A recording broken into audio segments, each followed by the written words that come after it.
Well, Chris, thank you very much for hosting me this evening, and I want to thank everybody in the audience for attending. With that said, I'm going to get started. My presentation today is called Cosmic Abandonment, an explanatory synthesis regarding human origins, psychopathy, slavery, and the current psychological and social conditions of humanity. I want to point out here this term, an explanatory synthesis. Okay? We're not talking about absolute proof here. There will be some conjecture, all right? We're talking about a synthesis of information that brought together explains, is an active framework or model for the current human condition. That's what this presentation is intended as. I would like to respectfully dedicate this presentation to the memory of Lloyd Pye. If anybody is not familiar with this gentleman, you need to be. Okay? His work is invaluable, and unfortunately, the truth community has lost this truth warrior this week. He passed away this week from cancer.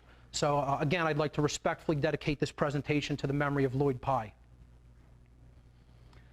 I'll start with a quote from Aristotle, the philosopher. He said, "It is the mark of an educated mind to be able to entertain a thought without accepting it." And with that in mind, I'd like to give a disclaimer for this presentation. The information contained in this presentation does not constitute a proof. I'm coming right out in the open and saying that. Nor was it my intention to attempt to provide a proof here today. Okay? Proof of anything of such magnitude or covering all aspects of such topics could not possibly be accomplished within the limited confines of a 2-hour presentation. Also, please recognize that I am not attempting to convince anyone to accept or believe anything contained in this presentation.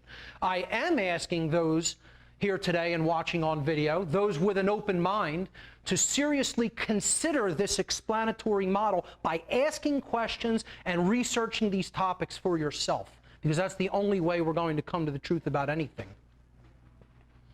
This is my third foray into the field of ufology in the form of a formal presentation. The first two that I gave this back in 2010. It was called Don't Count on Disclosure, and I went through all the reasons why not to expect disclosure from any kind of official channels.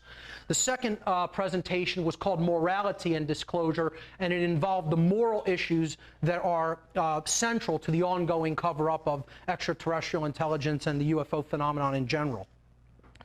So this is my third active foray into ufology.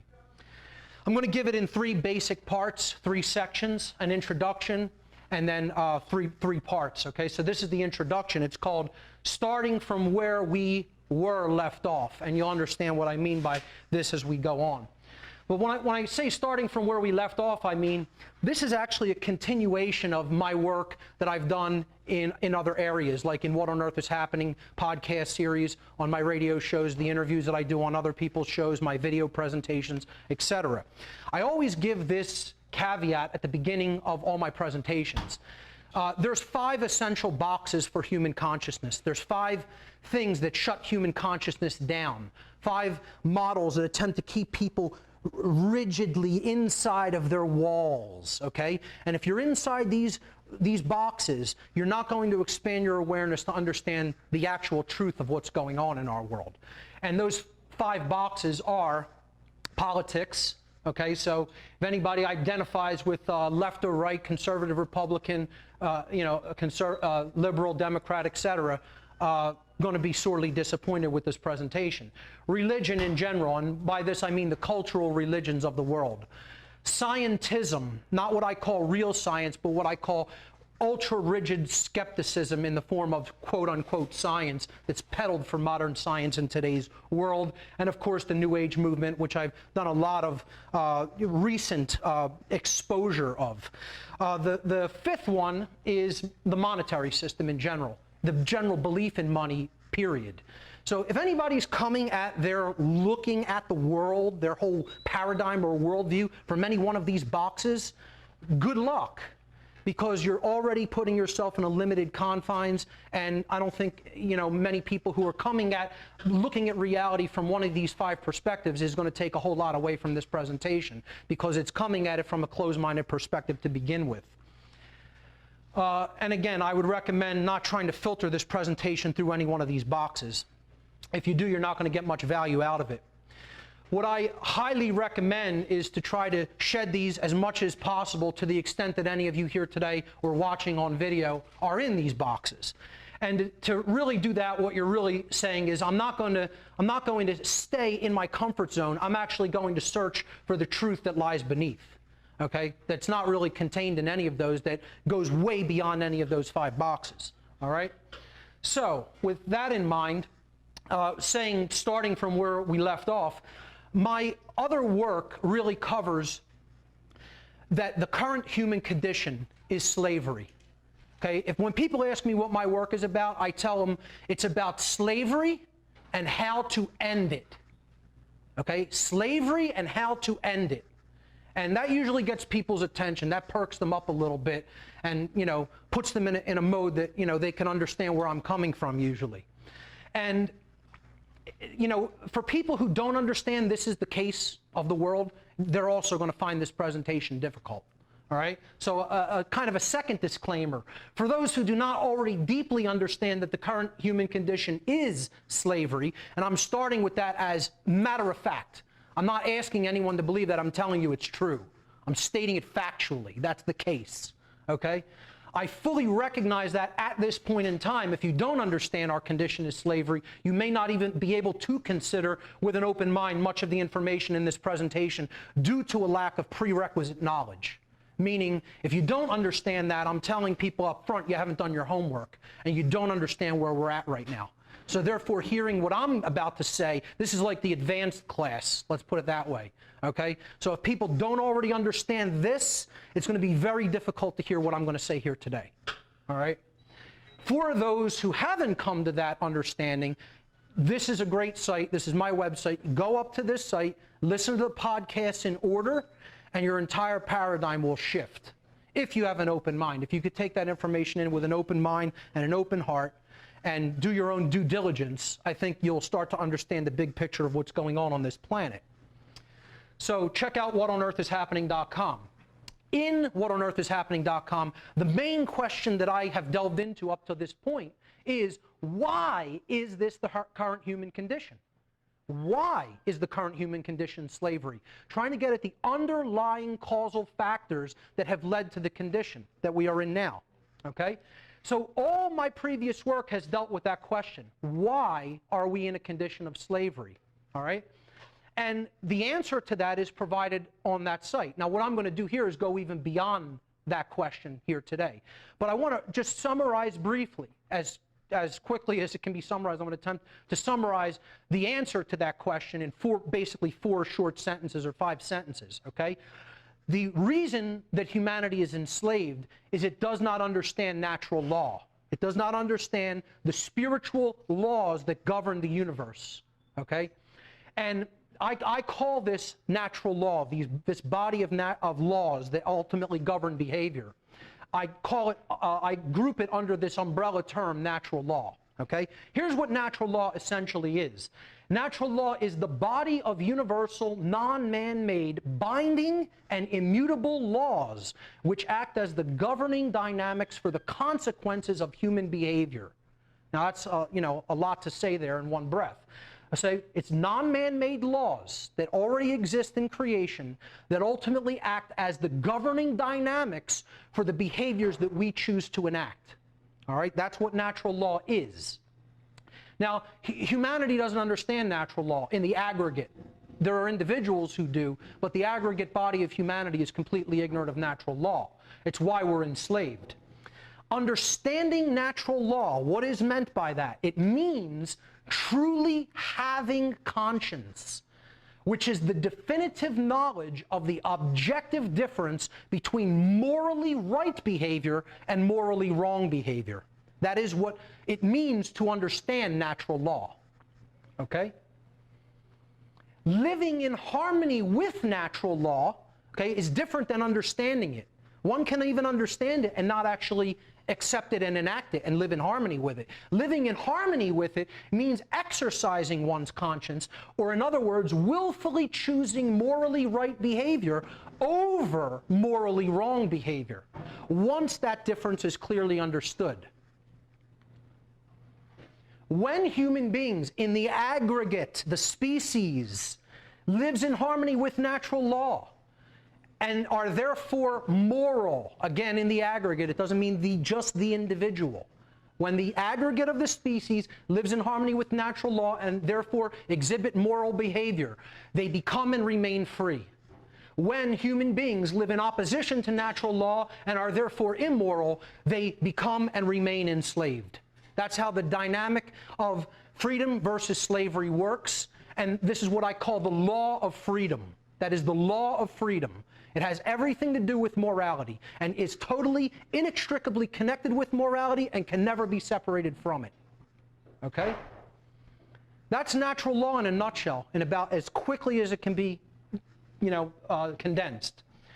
I also talk about this concept, the one true divide, that there is only one true divide that separates humanity into two distinct types of individuals. The criterion for this divide is whether or not an individual believes in authority and therefore believes that there is legitimacy to slavery. Someone who believes in authority believes that there is legitimacy to slavery. Again, I'm not asking anyone to believe this. I'm telling you that's the fact of the matter. That is the reality. Okay? And this is where my other work leaves off, explaining that this is the divide that needs to be bridged. All the other things that allegedly separate humanity, race, class, sex, religion, all this, they're all divide and conquer strategies. This is the real divide, where there really is two groups of actual different kinds of people on the earth. That's the real divide, and that's the criterion that separates them, whether they believe in authority vested in human beings. These are the two groups of people that embody the divide, okay? These are memes that I put in another presentation of mine. The statists and the anarchists, okay? The statists, exemplified by a police officer, with this meme saying, statism is the brilliant idea that we give a small group of people the right to kidnap, imprison, harass, steal from, and kill people so that we can be protected from people who kidnap, harass, steal, and kill people, okay? And the meme that I found, this great meme with the anarchists represented by, the archetypal figure of Jesus, saying that I'm an anarchist, but most of my followers are statists, meaning I don't believe in slavery, yet most of my followers do. So really what we're really talking about, these are euphemisms, okay? These are just euphemisms, words that we use as euphemisms. This is what it really means. This is the real meaning. This is someone who supports slavery, and this is someone who opposes slavery. That's all it really comes down to. Those are the two kinds of people in the world. The supporters of slavery, whether they understand that that's the case or not, and those who oppose slavery in all of its forms, in which case I am. I oppose slavery in all of its forms. Okay? What this presentation is going to be about is what happened, okay, such that we do not understand natural law. Why are we in the mental state or the condition that people do not have a fundamental grasp of that truth that I just put up there? And I'm not telling you, again, it's true because I believe it. I'm telling you it's true because that is the universal law of creation. And all anybody can ever do is discover it or not understand it. It is there, and what I just stated is true. Okay? So, what we're going to look at here today is why are most people so unconscious that they don't understand that? Okay? Why do they refuse to live in harmony with natural law? They refuse to understand natural law. Why are they so unconscious that they fail to recognize the rampant presence of evil in the modern day, in their midst, all around them, and they just ignore it? Why are they so unconscious that they will willfully participate in such evil, either directly or indirectly? Okay? And this is where my other presentations have left off. And I've been very tight-lipped about the things I'm going to talk about here today so far. Okay, because this has all been preparing the way for this understanding of the 6 years of work that I've been doing over the last 6 years. That's a long time to stay tight-lipped about something too. Okay, so my other work has left off with this understanding. I'm sorry, accidentally backed up the slide here. Let me just move this forward again. I apologize for that.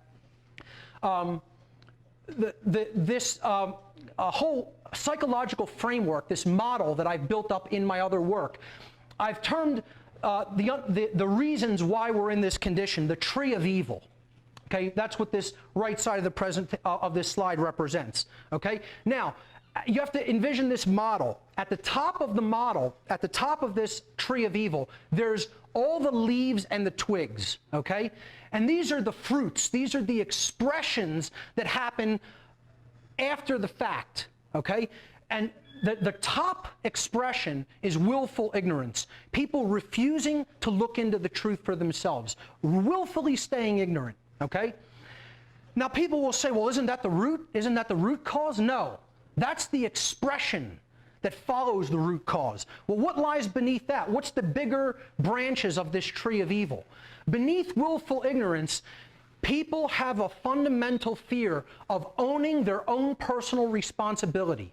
We don't want to be truly responsible for our own behavior. We want to pass the buck. We want to pass responsibility on to others and say, no, this isn't us doing this to ourselves. It isn't our responsibility. It's someone else's responsibility. Okay? So the fear of owning personal responsibility goes deeper in the psychological framework for why people are willfully ignorant. Now, something underlies that. There's a reason people have fear of owning their own personal responsibility. Okay?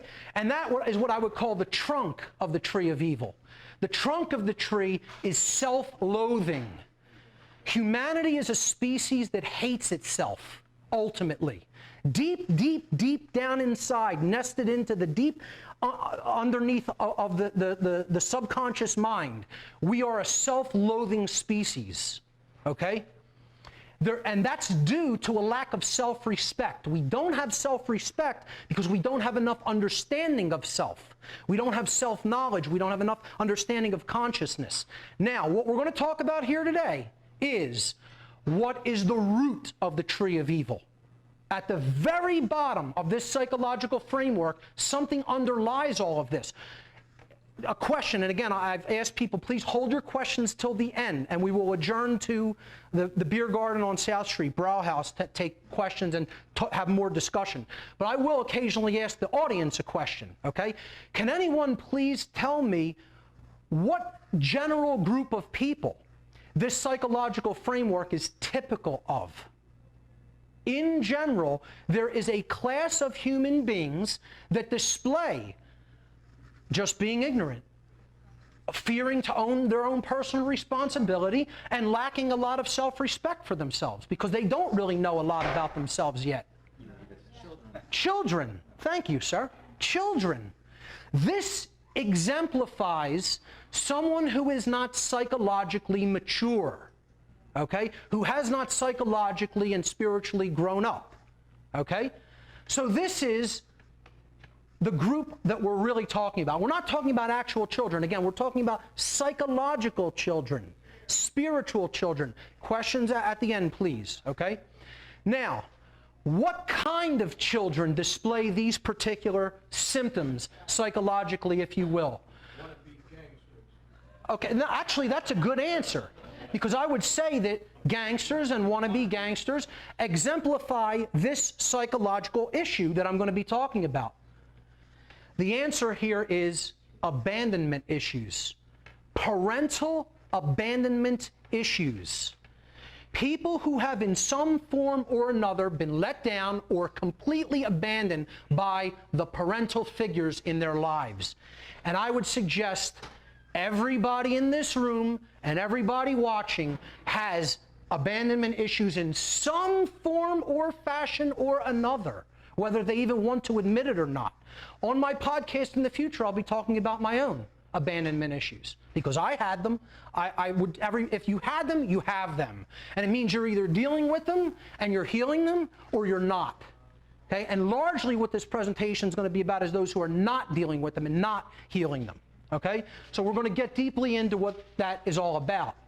People here today coming from the UFO area, as this is the Philadelphia UFO meetup group, will say, well, what in the God's name does this have to do, foreshadowing there, have to do with these guys, what does this have to do with the entire UFO phenomenon? You know, what could all these psychological issues he's talking about possibly have to do with UFOs? Well, I'm going to tell you here today, it has everything to do with this phenomenon, regardless of what you think that phenomenon is.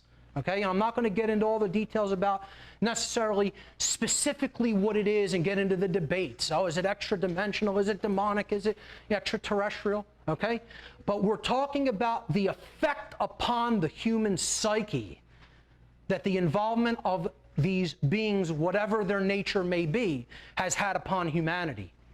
Okay? The questions that I'm going to explore in this presentation are as follows. Why are there so many ancient accounts of extraterrestrial visitation to our planet, all so similar in the events they describe, yet all of them are just readily dismissed by modern academia as merely fantasy and myth? And I'm going to suggest, no, they are not fantasy and myth, they are historical accounts. We just don't want to admit that they're historical accounts because of the implications that would bring up for humanity. Okay? Are human beings actually the progeny of an extraterrestrial species that came forth to Earth, came to the Earth millennia ago, as some ancient historical accounts suggest?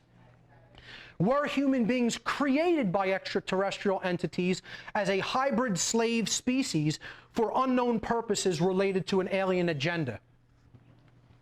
Other questions to be explored.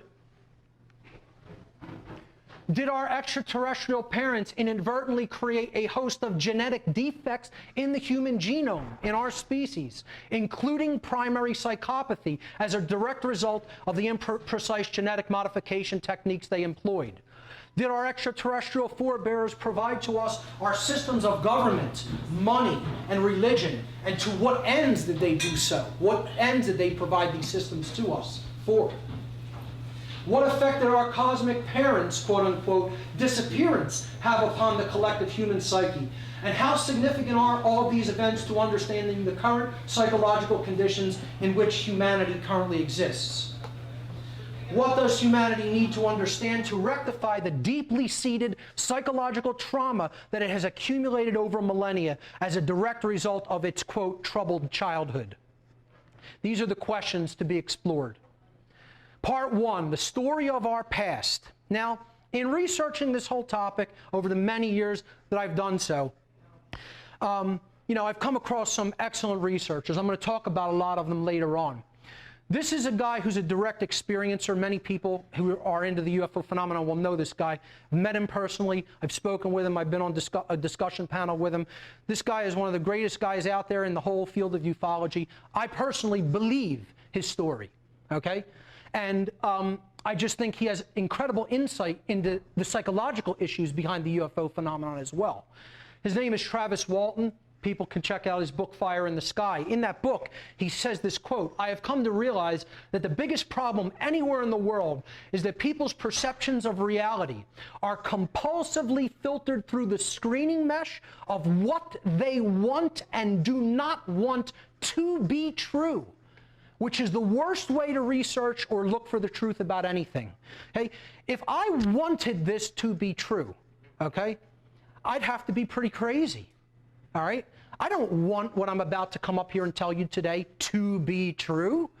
I go wherever the truth or the research or the facts lead, and then adjust my perception accordingly, not the other way around. Trying to stuff the truth into your perceptions, good luck with that. Enjoy what you get on the other side of that. Because what you're going to get on the other side of that is no clarity, no understanding. Okay? You have to go where the truth leads, and you have to put aside your personal perceptions, this screening mesh, as Walton calls it, of what you want to be true. We're not the arbiters of truth, folks. The truth exists independently from us, and it is there for us to discover or to remain ignorant of. Keep that in mind as a theme going forward. All right? Another quote from the spiritualist Anthony de Mello, he said, "It is a great mystery that though the human heart longs for the truth, in which it alone finds liberation and delight, the first reaction of human beings to truth is one of hostility and fear." And I expect it to be no different. I expect to go into a long line of researchers who have been attacked and have had people just totally launch ad hominem attacks against them instead of looking into the information that they're talking about. Fine. I'll accept going onto that chopping block with great pride, because I'll join a host of characters that actually have character, okay? And I'll go into that group gladly, okay?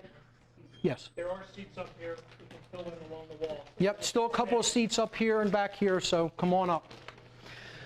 So with that in mind, what we're actually going to be talking about here is occult information.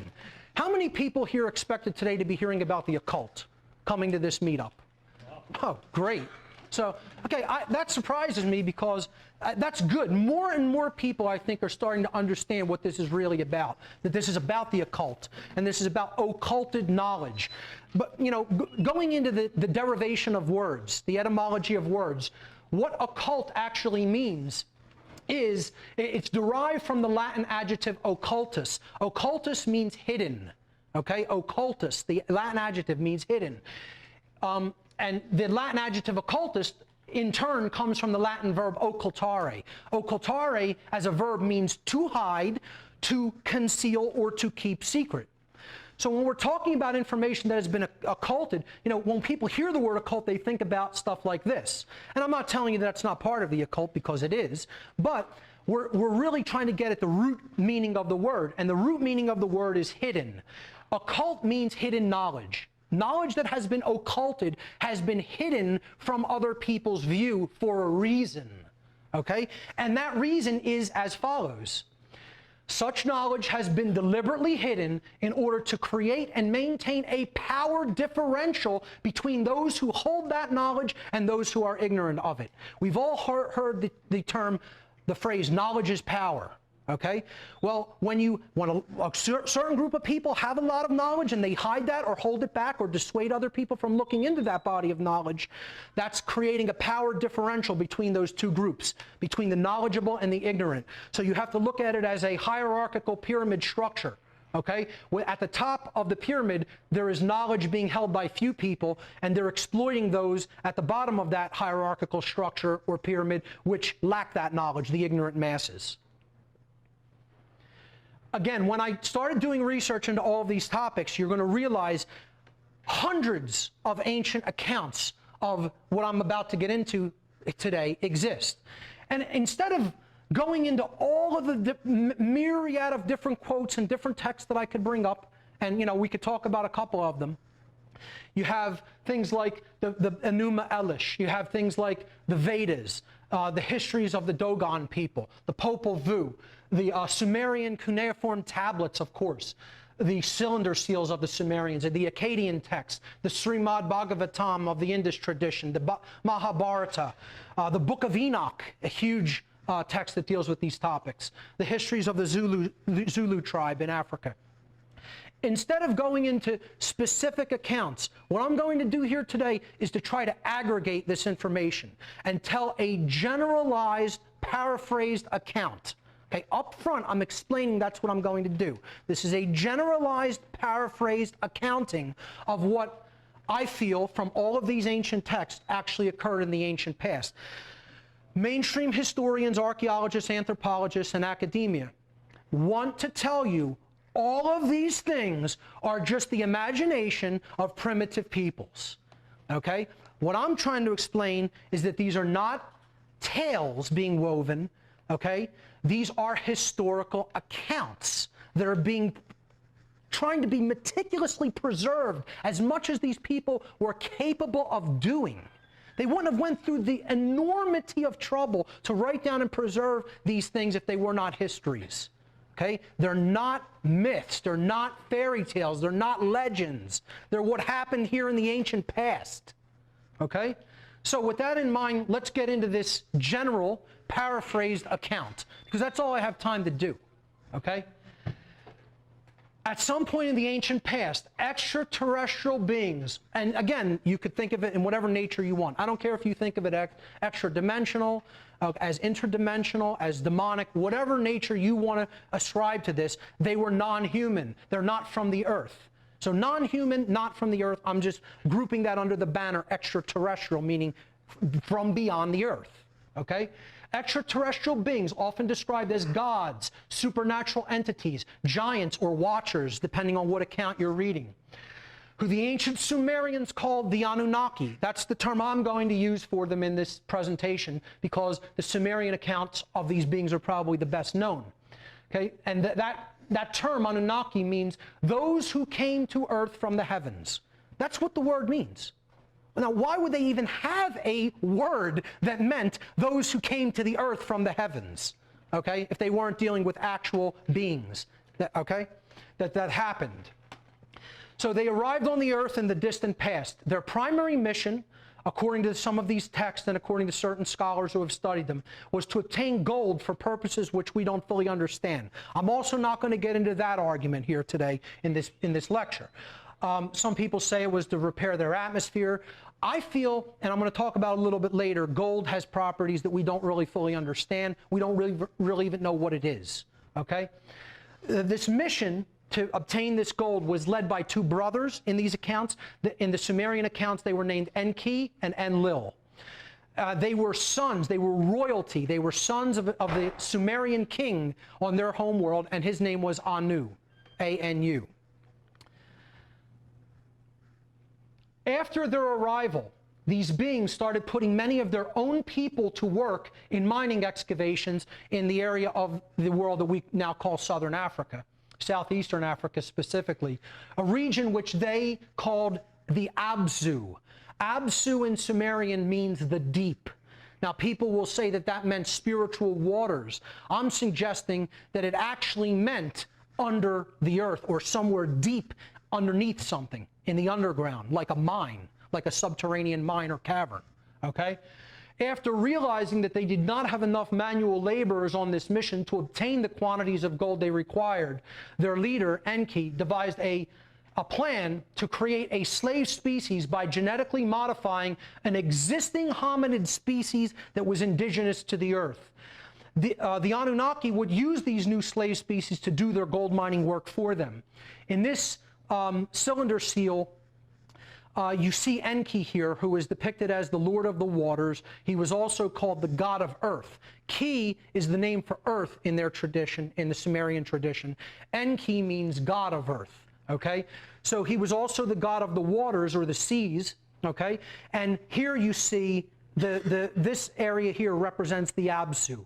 Okay, and you see another Anunnaki. The Anunnaki are going to be depicted by these conical hats that they're always depicted wearing. We'll look into that later. Okay, and you see one of the workers here in the Absu. All right. This plan is summarized in the following exchange between the two brothers. Enki says, the beings we need already exist. They live in the Abzu and walk erect on two legs. My son, Ninkizida, has tested their DNA, which they call the life essence, and it is similar to ours. We can combine our DNA or life essence with theirs to create primitive workers who are intelligent enough to understand our commands and handle our tools, and they will do the mining work for us, and relief will come to our people. Enlil answered to his brother, slavery was abolished long ago on our planet. Tools are our slaves, not other beings. You are suggesting creating a new species which did not previously exist. Such creative power belongs to God alone. So his brother is horrified by this plan to create a slave species. He's saying, you're trying to play God. That's not why we're here, okay? And again, these are the two brothers. There's Enki, and I believe that's a depiction of Enlil. Okay? This plan is summarized in the following exchange. This is continued.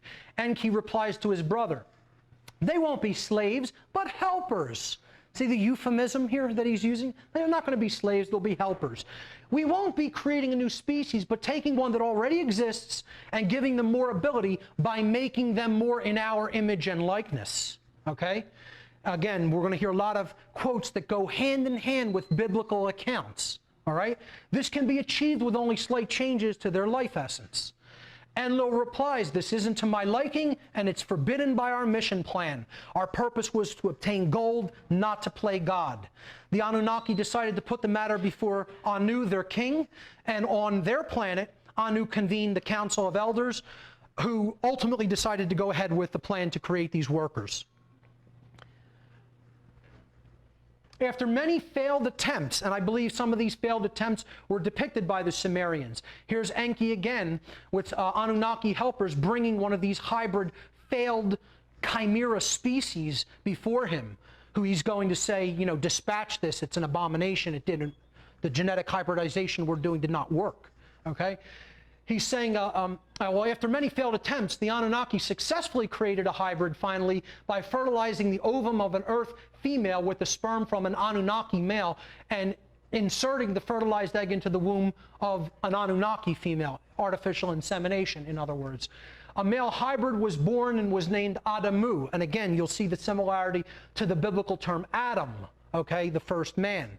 This was the first hybrid species created by these beings. Adamu meant one who is like the clay from the earth, one who is like Earth's clay or Earth's dirt. Okay.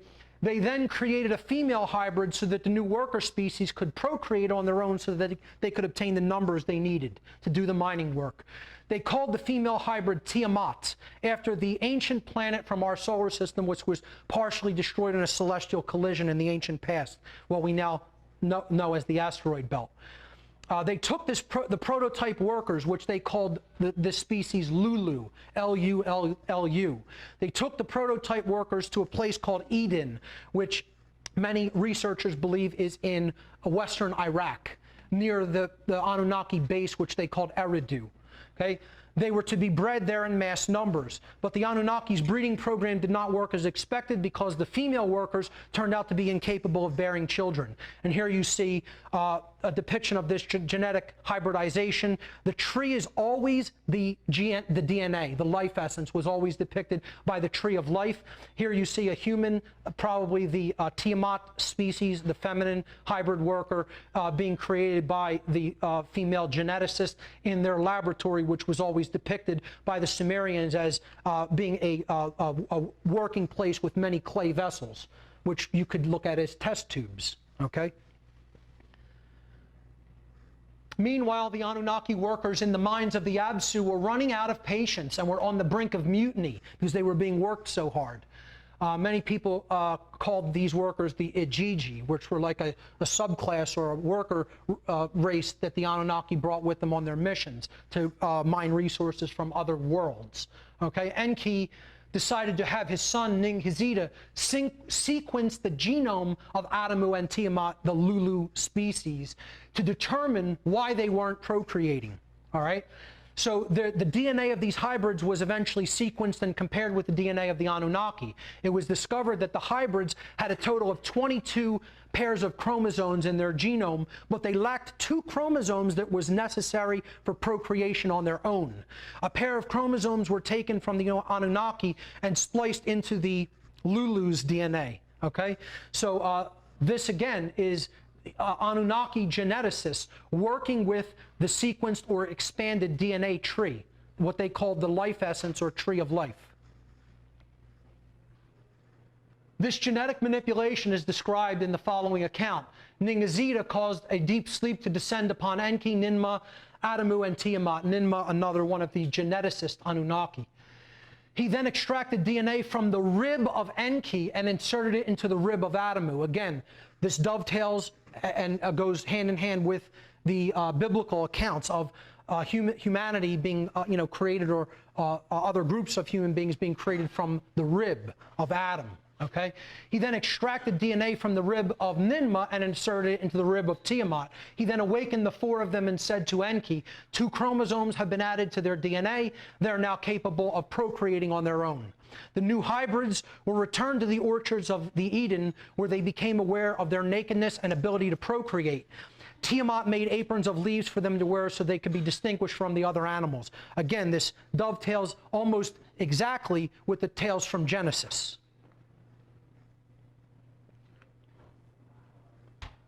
Enlil was still furious with his brother and with the entire plan to create a slave species, as shown in the following exchange. Enlil says to Enki, "The whole plan wasn't to my liking. I was against the idea of playing God, and you told me that all we needed to do was to modify these beings slightly in order to create the workers we needed. But now they've been given our genetics, so they will be able to procreate on their own and have our long lifespan." Ningizida, the geneticist, replied, "They were given the ability to procreate on their own, but the chromosome that gives us our long lifespan was not added to their genome." Enki replies, "What choice did we have?" to his brother, "To end our mission in failure, or to do what was necessary, and by giving them the ability to procreate, let our new workers undertake our labor for us." So Enlil finally capitulates to the plan, goes along with it begrudgingly, and he says, well, then if that's the only way to do it, then let them be expelled from the Eden to the Absu, where they are needed to do the mining. This is the expulsion from the garden, or in other words, the fall of man story, told in much more detail and emphasis in the Sumerian accounts. And again, here you see Enki, along with, and I might have to change my battery, folks. You might have to bear with me, because I think my battery died. No, there it goes. Okay, it's back. Let me just go back, step back to that slide briefly. There you see again Enki, the god in these accounts, meeting with, possibly one of the geneticists, and this is the tree of life, or the DNA essence, being worked with. The new slave species proved to be too intelligent still, and therefore too difficult to control. And this is my conjecture. It was probably either because of the infusion of the extraterrestrial DNA that they received that made them too intelligent, or possibly because the geneticist that did this hybridization left too much of the native Earth species, the indigenous hominid DNA in the genome. Whatever reason, the mixture was not right, and the beings were still too intelligent. Okay? So other modifications were eventually made to the worker species DNA to dumb them down even further, to make them more easily controllable. This further genetic modification resulted in large portions of disconnected and non-coding DNA in the human genome, which modern scientists have often called junk DNA. I don't think it's anything but junk DNA. It's non-coding DNA that was possibly deliberately disconnected, okay? Deliberately made non-coding. This process may also have resulted in the 4,000 plus genetic defects in the modern human genome, including primary psychopathy, which I'm going to talk about a little bit later. Just look at this recreation of a stele out of this, the ancient Sumerian culture. Okay? Clearly, these giant beings enslaving normal human beings, having them on chains, okay? Stepping on them, and putting them to work in the Absu, which this region is depicted as, putting them to work in the mining regions. To me, it's very clear. Let me just tell you something, folks. All of this will be debated and debunked. It's all been debunked. All of it's been debunked. Okay? This will be no different. And I fully recognize and understand that, and I don't care one bit. To me, this model makes more sense than anything else we've been told. And it's there in the ancient accounts if we want to stop looking at it as myth and legend and start looking at it as a historical account. But it's all been debunked, and you could find 10 billion ways that it's been debunked. And I would suggest the people who are these debunkers, who I'm going to talk about a little later on, they're psychological children who don't want to deal with the implications of this information. That's all. They don't want it to be true. That's the only reason they continue to debunk it. It's not that they want to look and find the truth. They don't care about what the truth is. They want to keep their tenure in their universities, in academia. Okay? They want their books to continue to sell because they're looked at as the leading authorities on the particular subjects that they talk about. They don't give a damn about what's true at all. At all. Okay? So with that having been said, let's move on. Genesis chapter 11 describes this further degradation of early humans. The whole earth was of one language and one speech, and the children of men said, "Let us build a city and a tower whose top may reach unto heaven." And the Lord came down to see the city and the tower which the children of men had built. And the Lord said, "Behold, the people are one, and they all have one language, and this is what they begin to do. Nothing which they can imagine will be impossible for them to do soon. So let us go down and confound their language, that they may not understand each other's speech." And from that time forward, the Lord scattered them upon the face of the whole earth, and they stopped building the city. Of course, this is the biblical account of the building of the Tower of Babel and its subsequent destruction by God. I would suggest this is the human species that was too intelligent, the worker species that was too intelligent and was further dumbed down by the gods, by confounding their language, the language that we are all made of, which is DNA. Okay? The Anunnaki continued their efforts to control the new slave species and to put them to work in the most efficient ways possible. They greatly differed on the best ways to do this. See, so they wanted efficient workers. This should sound familiar as well. That's what the ruling class still wants, efficient workers. They don't want smart, informed, intelligent people who understand what's going on. They want efficient workers, okay? So that's what the Anunnaki were looking for. They just had debates and arguments amongst themselves and what was the best way to do that. Did you want direct, brutal, overt control, or did you want to make the human workers appear as though they were in control? Did you want to give them systems where, oh, you'll have some responsibility over this other group of people. You'll be in charge. Okay, did you want to do it through covert control, making the slaves believe that some of them were in charge? So that was the debate that went on between them. They greatly differed on the best ways to do this, so a deeper divide formed between the commanding brothers. Enlil, who hated the whole plan from its inception, preferred to rule the humans with an iron fist, which he felt would successfully end the mission as soon as possible, allowing him to return to the Anunnaki homeworld and assume their throne. While he, he was the first in succession because of certain types of succession rights that they had on their planet. And when they went back, he was going to actually become king after his father Anu. Enki, the other brother, on the other hand, who came up with the plan to begin with, he looked at human beings, or this new slave worker species, as his own creation, like a father might look at his children. Okay? His method of control was indirect or covert. He gave to the worker species different systems of belief, including religions, governments, and monetary systems, in order to get them to comply with the Anunnaki's commands willingly by allowing some of the humans to believe the notion that they were in control. So that's what these systems were for. Belief systems, including religion, government, and monetary systems.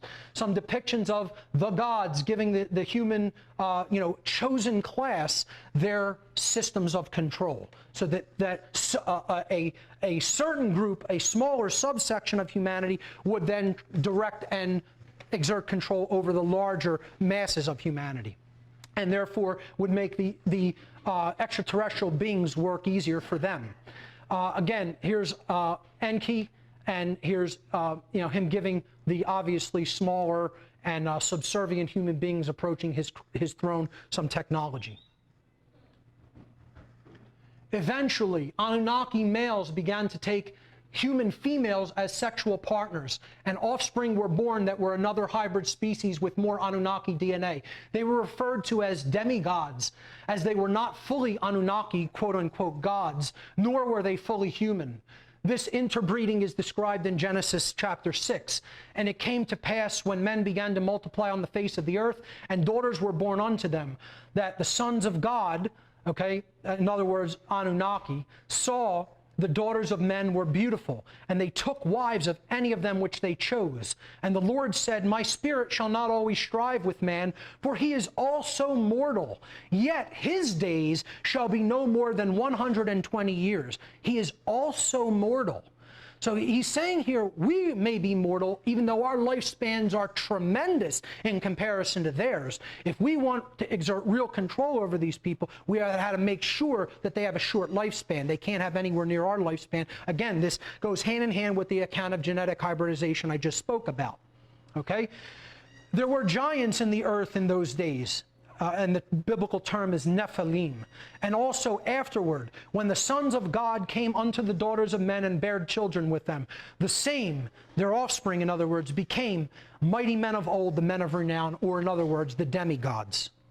Again, this is talked about in Greek mythological accounts as well. While interbreeding with the new slave species was also forbidden by the mission plan, the Anunnaki on the earth used this to their advantage by placing these, quote, demigod offspring into positions of royalty and authority on the earth. So again, they weren't full Anunnaki. So they took them, they put them on the earth. They let them stay on the earth, and they appointed them to positions of priesthood, royalty, and governmental authority on the earth to make it easier for them to control their slaves.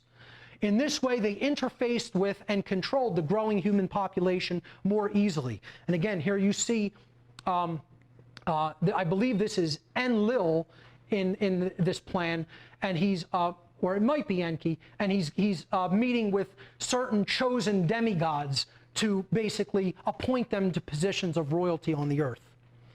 Eventually, in their competition to control the slave population, skirmishes and even all-out wars broke out on earth between different factions of gods and demigods, trying to control their different sects, different portions of the human population, of the slave population, which was exploding at this point into areas that the original extraterrestrial beings did not even want human beings exploding into. They couldn't control the population growth of their slave species, and they were getting out of hand, okay? Even the dumbed-down Mark II variant of them.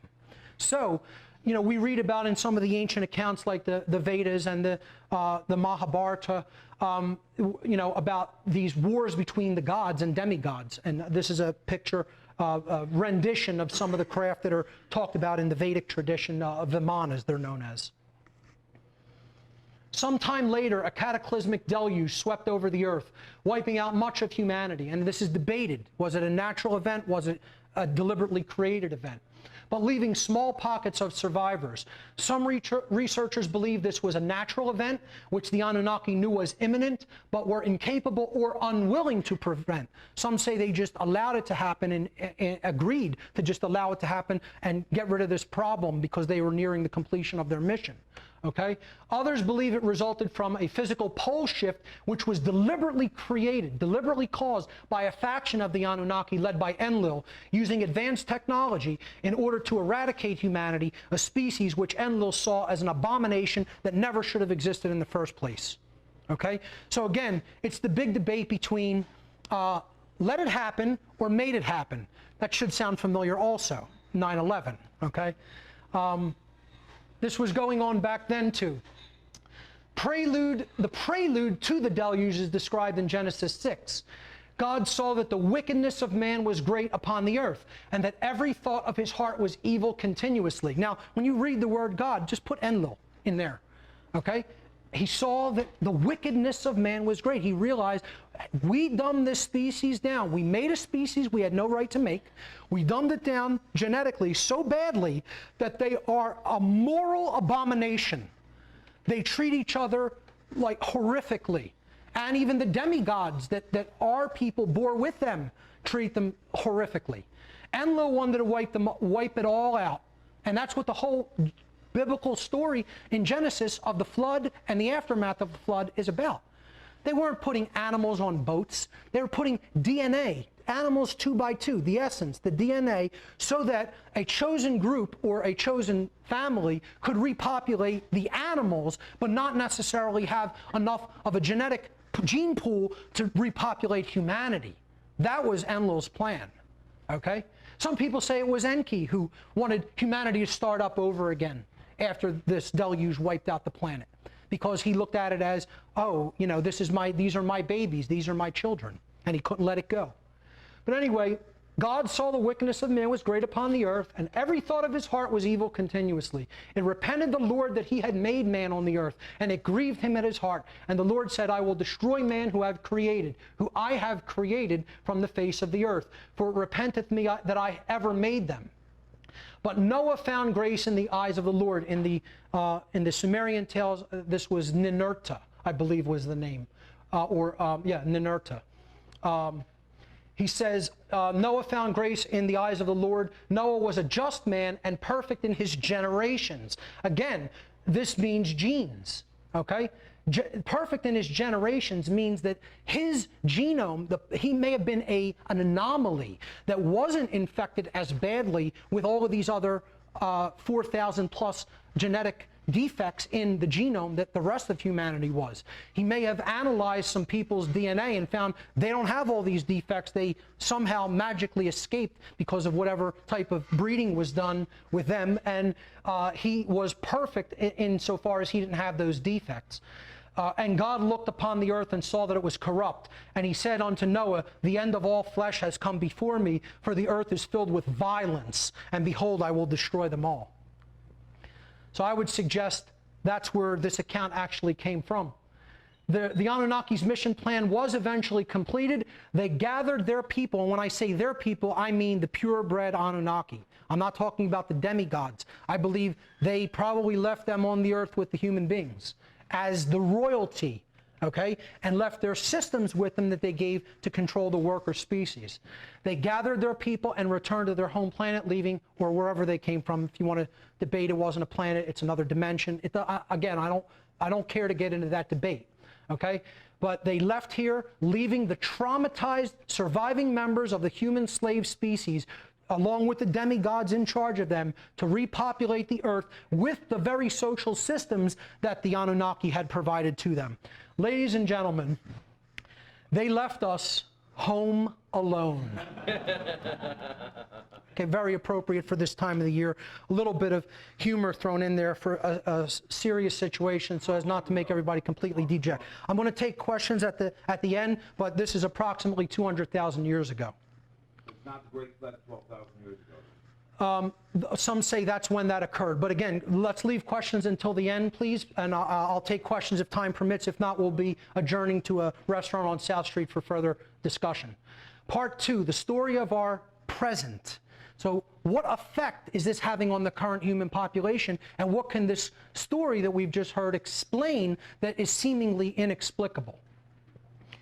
So, in light of this extraterrestrial involvement in human origins, what seemingly inexplicable aspects of our modern world can be explained more readily? I'm going to suggest this following list of things that we see that are somewhat anomalous can be explained more readily. Ancient structures and artifacts, especially ancient megalithic structures. Flaws in Darwinian theory, which I do not subscribe to Darwinian theory. Human genetic defects. The origins of primary psychopathy, which I've talked a lot about in my previous work. Religions, or in general, priest classes in general. Secret societies and dark occultists. The origins of monetary systems. Human obsession with gold. The concept of royalty, or the divine right to rule. And authority and government in general. So let's look at these individually, not necessarily in that order. First of all, let's look at how the Sumerians and other ancient cultures depicted these beings. They depicted them in 3 ways, or some say 4 ways, okay? The first was largely human, but dressed completely differently than most other humans in royal garb, okay? But you see that it's a human being, or potentially a human underneath, all right? So he just is dressed like a huge fish. Now, they depicted them as fish, birds, serpents. These are the 3 types of animals: fish, birds, and serpents, for different reasons. Again, this was like scales, because that's what their skin was like. It wasn't like our skin. It looked like scaly skin. If some people will say reptilian-like. Okay, so they were depicted as the serpent beings, or the feathered serpents, or the bird-like beings in many traditions. So they were depicted with wings. So, you know, again, their real visage, their real image was forbidden and punishable by death. No mark was to be left of how they really looked. That was punishable by death in all these ancient cultures. So human beings came up with more creative ways to depict the quote-unquote gods. All right? They gave them, they depicted them as human or somewhat human, but with wings, showing that they were capable of flight through their technology.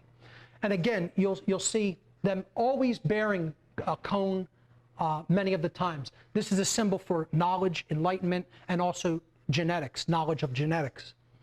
And then they depicted them less human, as half bird, you know, so and half human. So a human-like body, but with a bird head with wings. They also depicted them as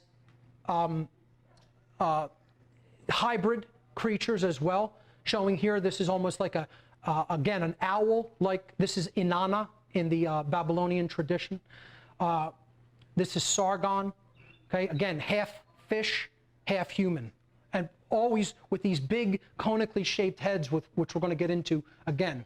Again, birds, fish, again, with scales, and reptiles. So the third way that they depicted them is, or fourth way, as serpent beings. So you'll see they always had the serpent on the third eye in many cases. They were the serpent gods. And I believe that this is just, again, a clever way. This is like a cobra. You know, an ancient Egyptian pharaoh depicted as a cobra. Okay? The cobra headdress, showing that they were serpents. And again, it's an allegory to show these may have been beings that had skin like a snake or a serpent. Again, these elongated heads that we're going to look into in more depth. The most forbidden way to depict them was in the ways that were closest to how they may have actually looked. People who made things like this probably were punished by death if they were found. And this is the idea of the idea, you shall make no graven images. That's where that comes down to in biblical terms. Okay? Other seemingly anomalous artifacts can be described. Here you have what looks like astronauts, and these are like 2,500 years old or more. Okay? I believe these are, if I'm not mistaken, Akkadian or Assyrian. Don't hold me to that, though. And look at this one, clearly looking like a serpent or breathing through a gas mask of some kind. Clearly with technology on them. Now, look at some of, I'm sorry, let me go back a slide. Look at some of these elongated skulls. Okay, now, people will look at these, and the first thing they're going to say, it's all been debunked, cradle boarding. Okay? These are not cradle boarded skulls. I'm going to try to prove that to you, that these aren't cradle boarded. All right? These aren't human skulls. And people will say, oh, DNA tests have been done, they're human. DNA tests show that part of them is human. Okay? So I'm not going to tell you these are Anunnaki skulls. I think these are demigod skulls. Again, I believe the Anunnaki rounded up their people, or if they did not, they're certainly not living, allowing them to die and perish on the earth. But I do think these may be hybrids between the original beings and their creations, which was forbidden for them to be doing, but they did it anyway. The sons of God coming unto the daughters of men. So when we look at these skulls, they only have one parietal plate. All human beings have two parietal plates. Okay? These beings were born with these so-called anomalous features.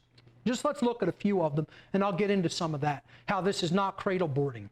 Secondly, they're of enormous size. The cranial capacity holds up to 300 or 400 cubic centimeters more brain matter than a human being. Cradle boarding does not change cubic volume of the skull. All it does is compress the skull. But you're not going to make it hold more cubic volume of brain material. In this case, these skulls hold upwards of 30% more brain material.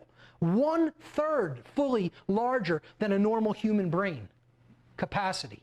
And again, you'll find anthropologists, archaeologists, traditional academic historians that will debunk all of it in the most ridiculous ways they can debunk it, because they will say anything not to get people to start studying this information. They want the occult to remain the occult. They want it to remain hidden, because the best way to control somebody is to cut them off from their origins. You cut off a people from their true origins, and you own them. You own them. And that's what they're trying to continue. Okay? Look at the height on that. You're not going to accomplish that in an adult with cradle boarding. I don't care how much you cradle board a child. You're not going to accomplish that. Another completely anomalous skull. That one, I believe, does have two parietal plates, which makes it even more anomalous. Okay, here you see there's almost no suturing in some of these skulls. This one, no typical suturing around the back. I believe I have not images of that one, but of another one that shows the back of a really large one like that. There you could actually, sorry, let me move forward again.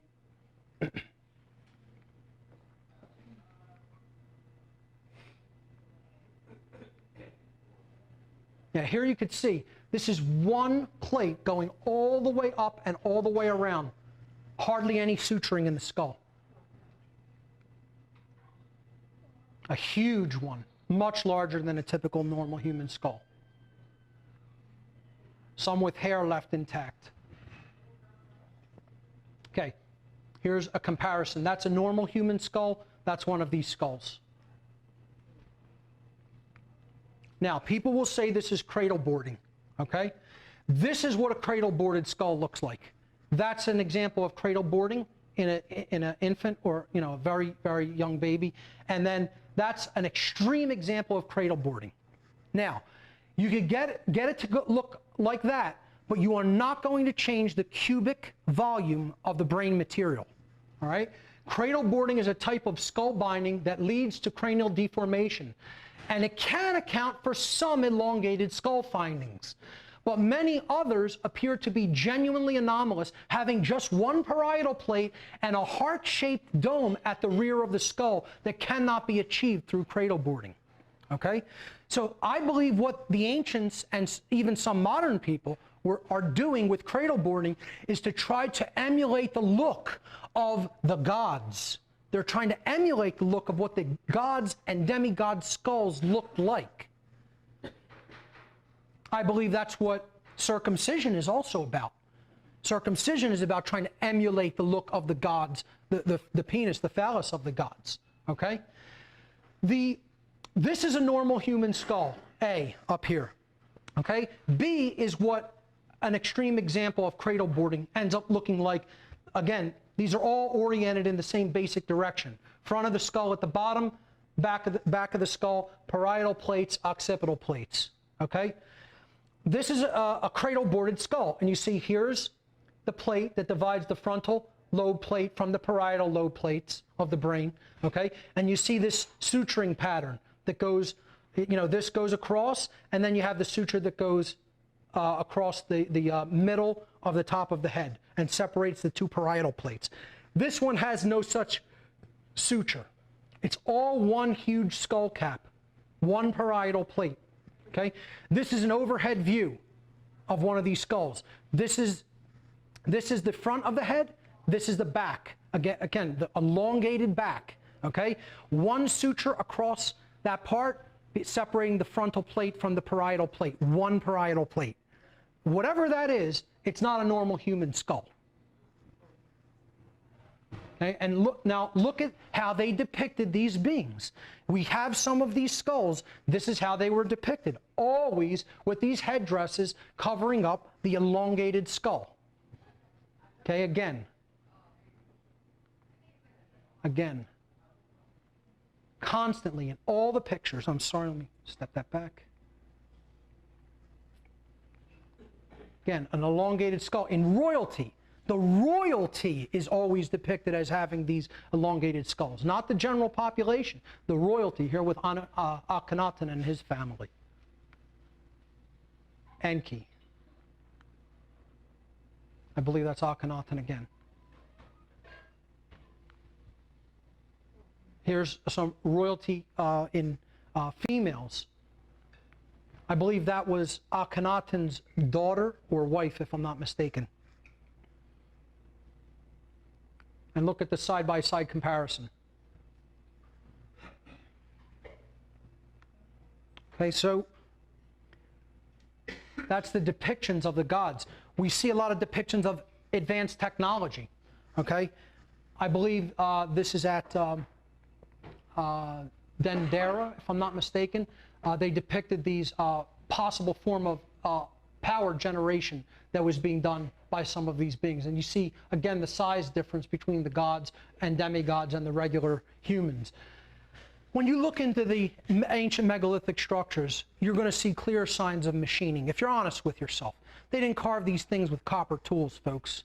Okay? The architecture is so unbelievable. We would have a very difficult time accomplishing it today if we could at all. All right. Now, this is at Abydos, which is a really a holy center in Egypt, in the Egyptian religious tradition. They claim this is overlapping of two pharaonic seals or cartouches, and that the Egyptians left the old one up and carved over top of it. It would be the only place that the ancient builders in Egypt ever did this, instead of taking down that facade and putting a fresh one and putting it up in place. But no, they in millions of other places, they would never have dreamed of doing that in their architecture and building techniques and styles.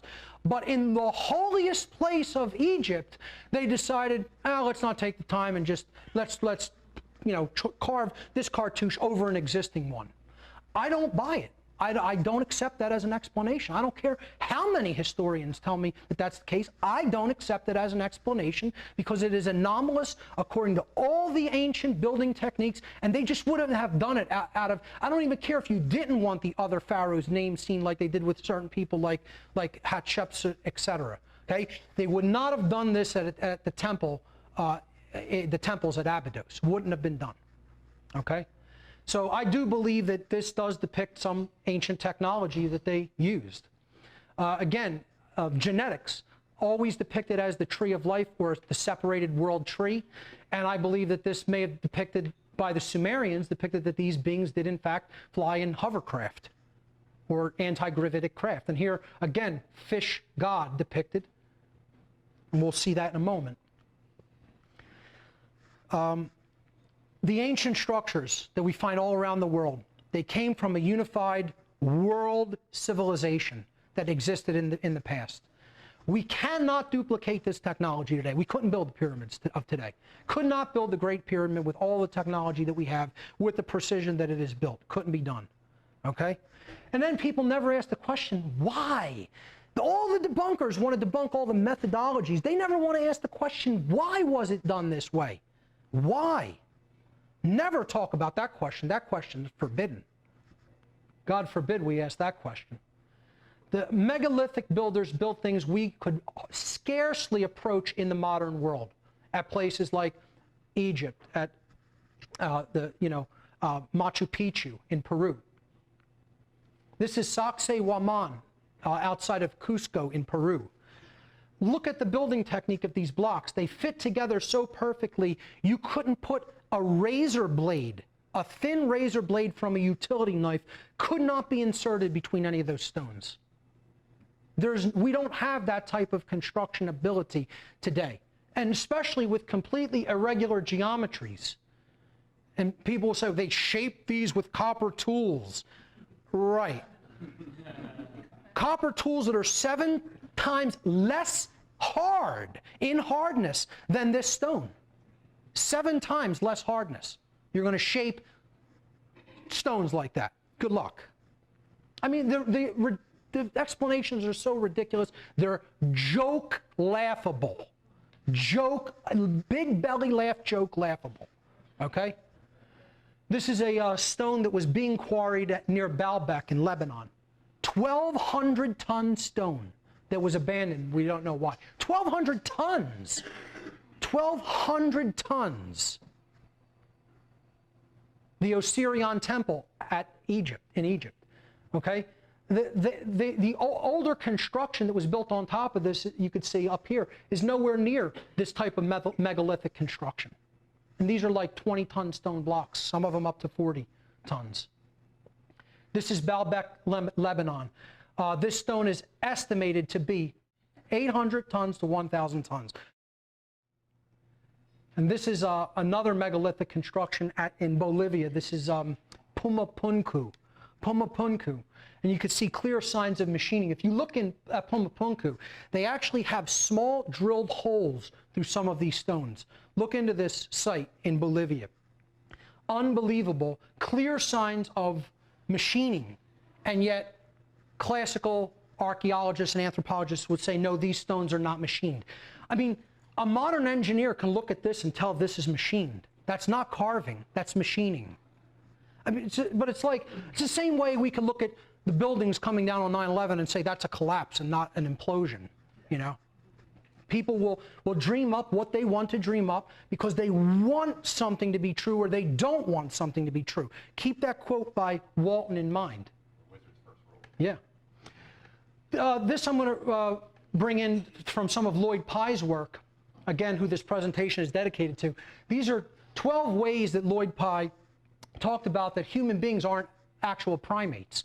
That, you know, classical anthropologists say that we're primates and descended from primates, but really we don't exhibit the characteristics of primates.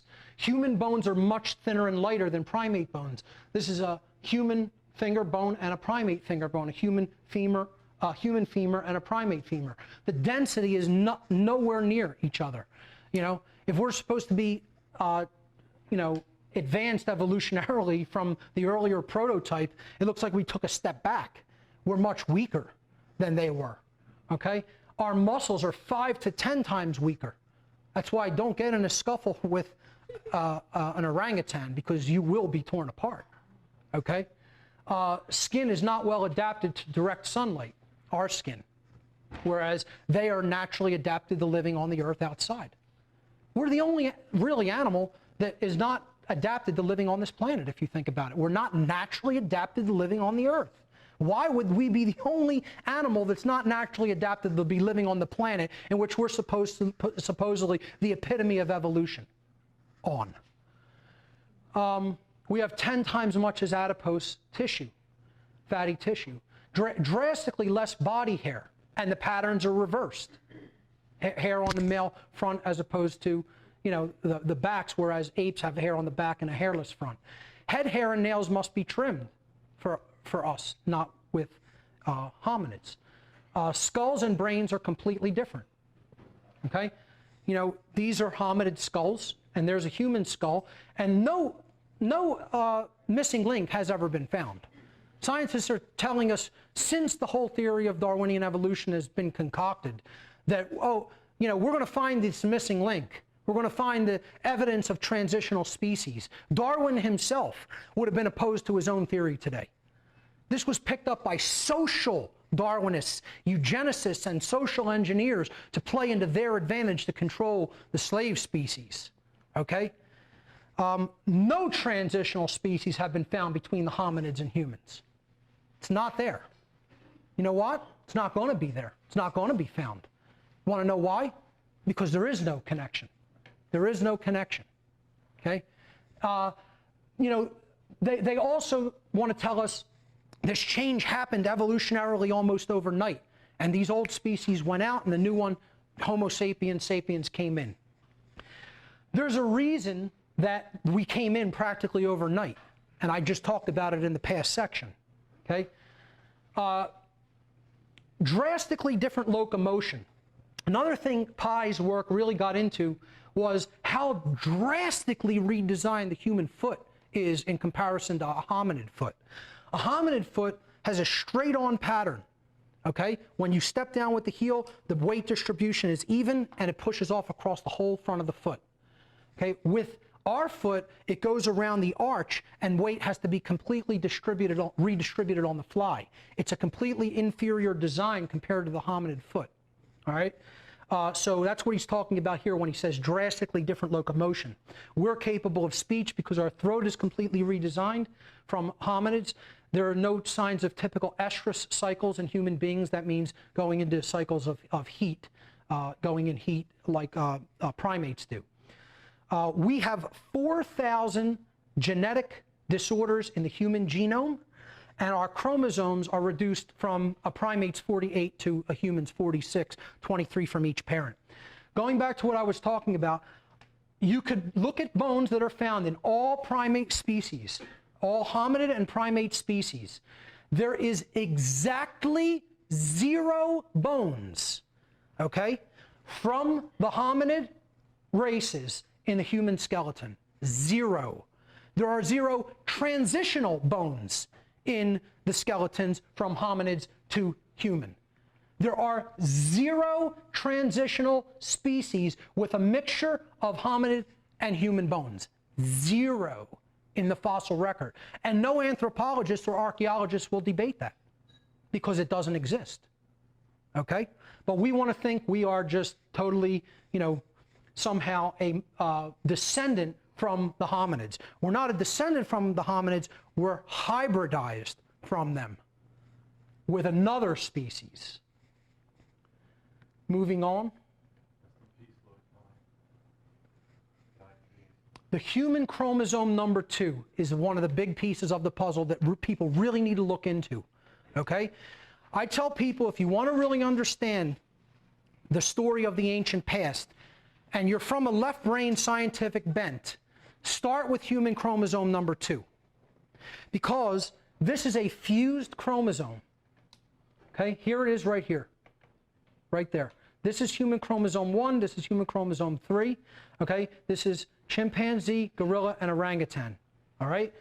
You could see the difference in the hominid chromosome, number 2. But this one, it appears to be fused at the telomeres, which is the end of the chromosome, all right? The typical response in biology, in genetics, and anthropology is that this was a naturally occurring splicing or combination of that much genetic material. Well, and people think, oh, that's just a little bit of material.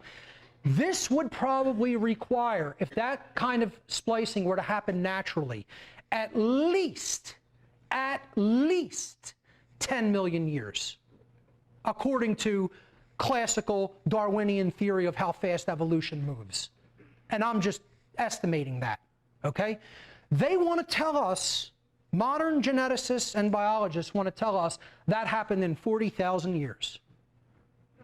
In 40,000 years, that much genetic modification happened. And what I'm going to say is I think that's a deliberate modification that came through in the second modification that was done to us, the dumbing down modification that I talked about in the story. Okay? Look into human chromosome number 2. It's enlightening, although it may be a horror story, it's very enlightening. And I highly recommend Lloyd Pye's work with that as well. This may explain why psychopathy exists in the human species. See, many people don't even want to admit psychopathy exists. I get emails constantly. You're wrong. There's no such thing as psychopathy. There's no such thing as psychopathy. This is an invented human neuroses or disease, just like all the other things in the DMA. Okay? And it's all there to just get people to believe that they have these mental disorders like ADHD, etc. And people can't see with their own eyes that psychopaths really exist.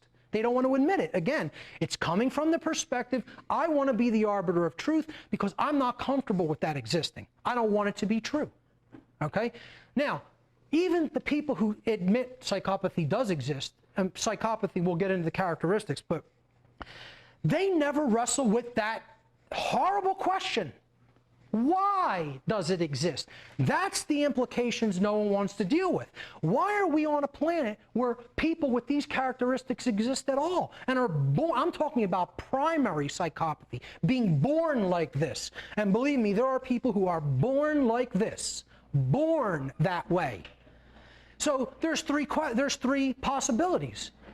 Well, either God did it to us, and I mean the God of creation, just made humanity this way and, put this other subspecies that's an interspecies predator on the earth with us to just have its way with the normal humans, okay?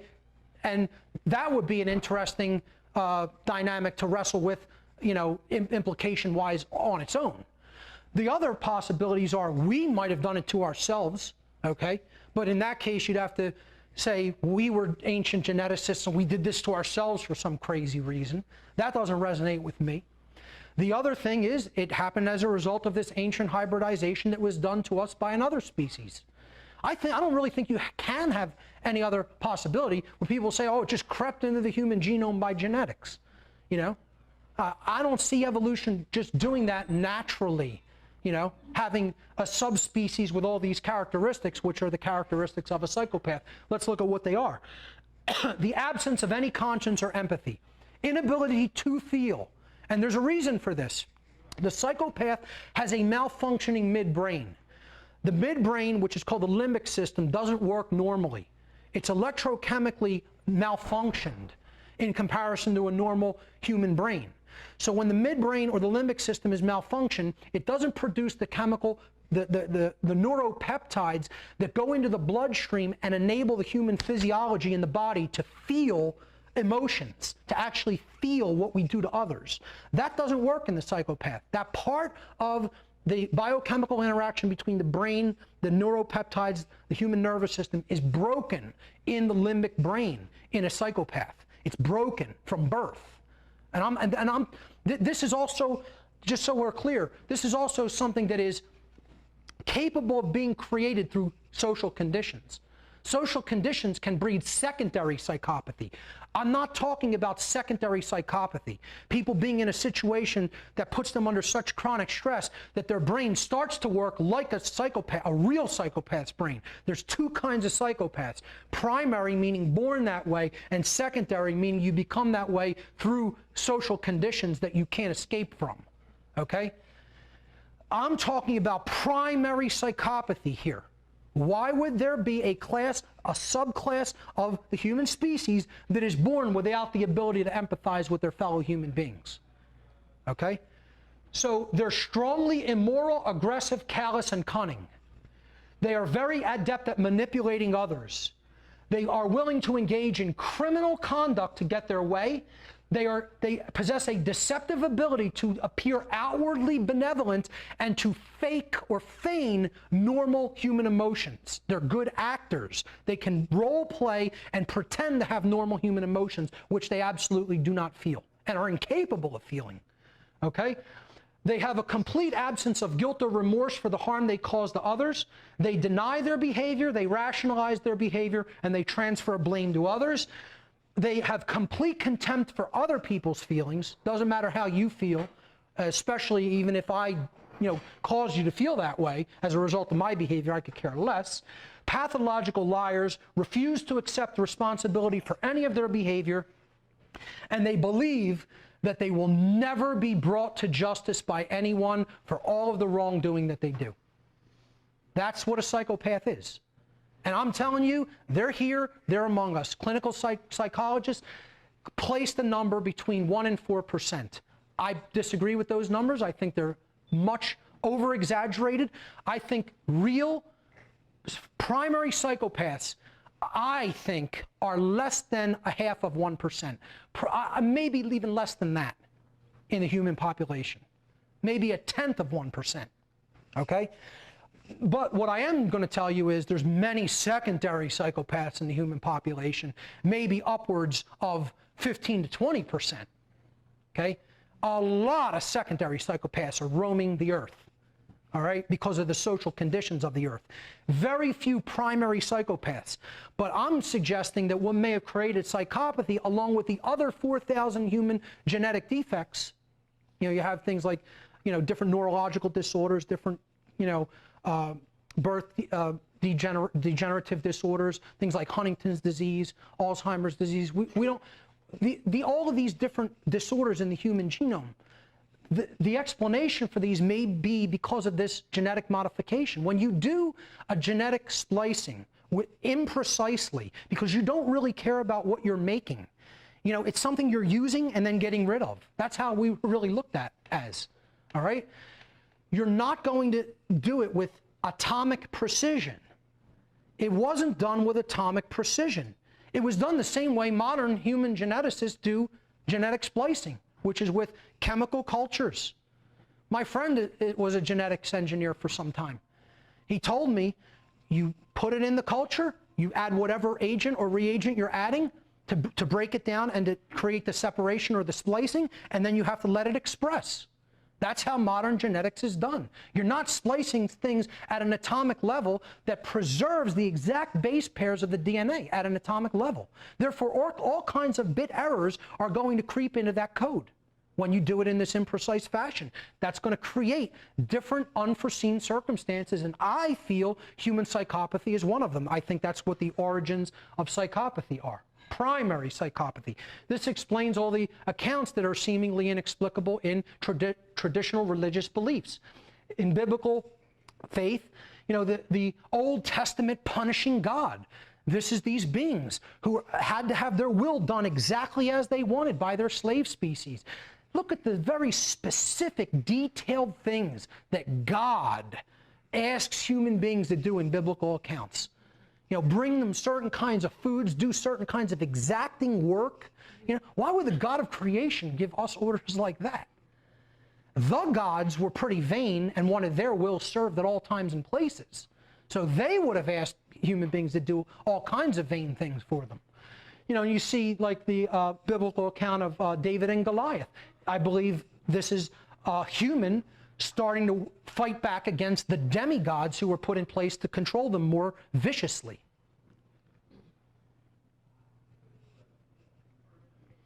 Modern religion, I think, is a holdover from the days when these gods put certain human beings into positions of power and created priest classes so that they could control the overall populations more effectively. And who did they ask them to worship as their gods? They asked them to worship these extraterrestrial beings. Because if you did what they wanted, they would bestow favors upon you. And you would get a little bit more food or a little bit more blankets or a little bit better housing. Okay? If you just did their bidding and didn't ask questions and went along with everything they asked you to do like a good little slave. Okay? And, you know, I'm going to take a lot of pot shots at people in this presentation. I don't care who it offends. I don't care if it offends you in the room. I don't care if it offends whoever's watching. I'm going to get scathing toward a couple of few groups of people in the world who I think are keeping the dynamic of human slavery in place. And religionists are one of them, particularly priest classes. Okay? Because where are these people talking about the police state that's running rampant in our culture? Where are these people talking about the wrongness of slavery that's running rampant in our culture? Okay? Where are they? No, they won't talk about that. You know, they just want you in their churches and synagogues and mosques to throw as much money into their system as they can. And they're not going to talk out against Big Daddy government. Not a bit. Because then they lose their 501c3 statuses. You know? And then people come after them for the taxes like they do everybody else. Okay?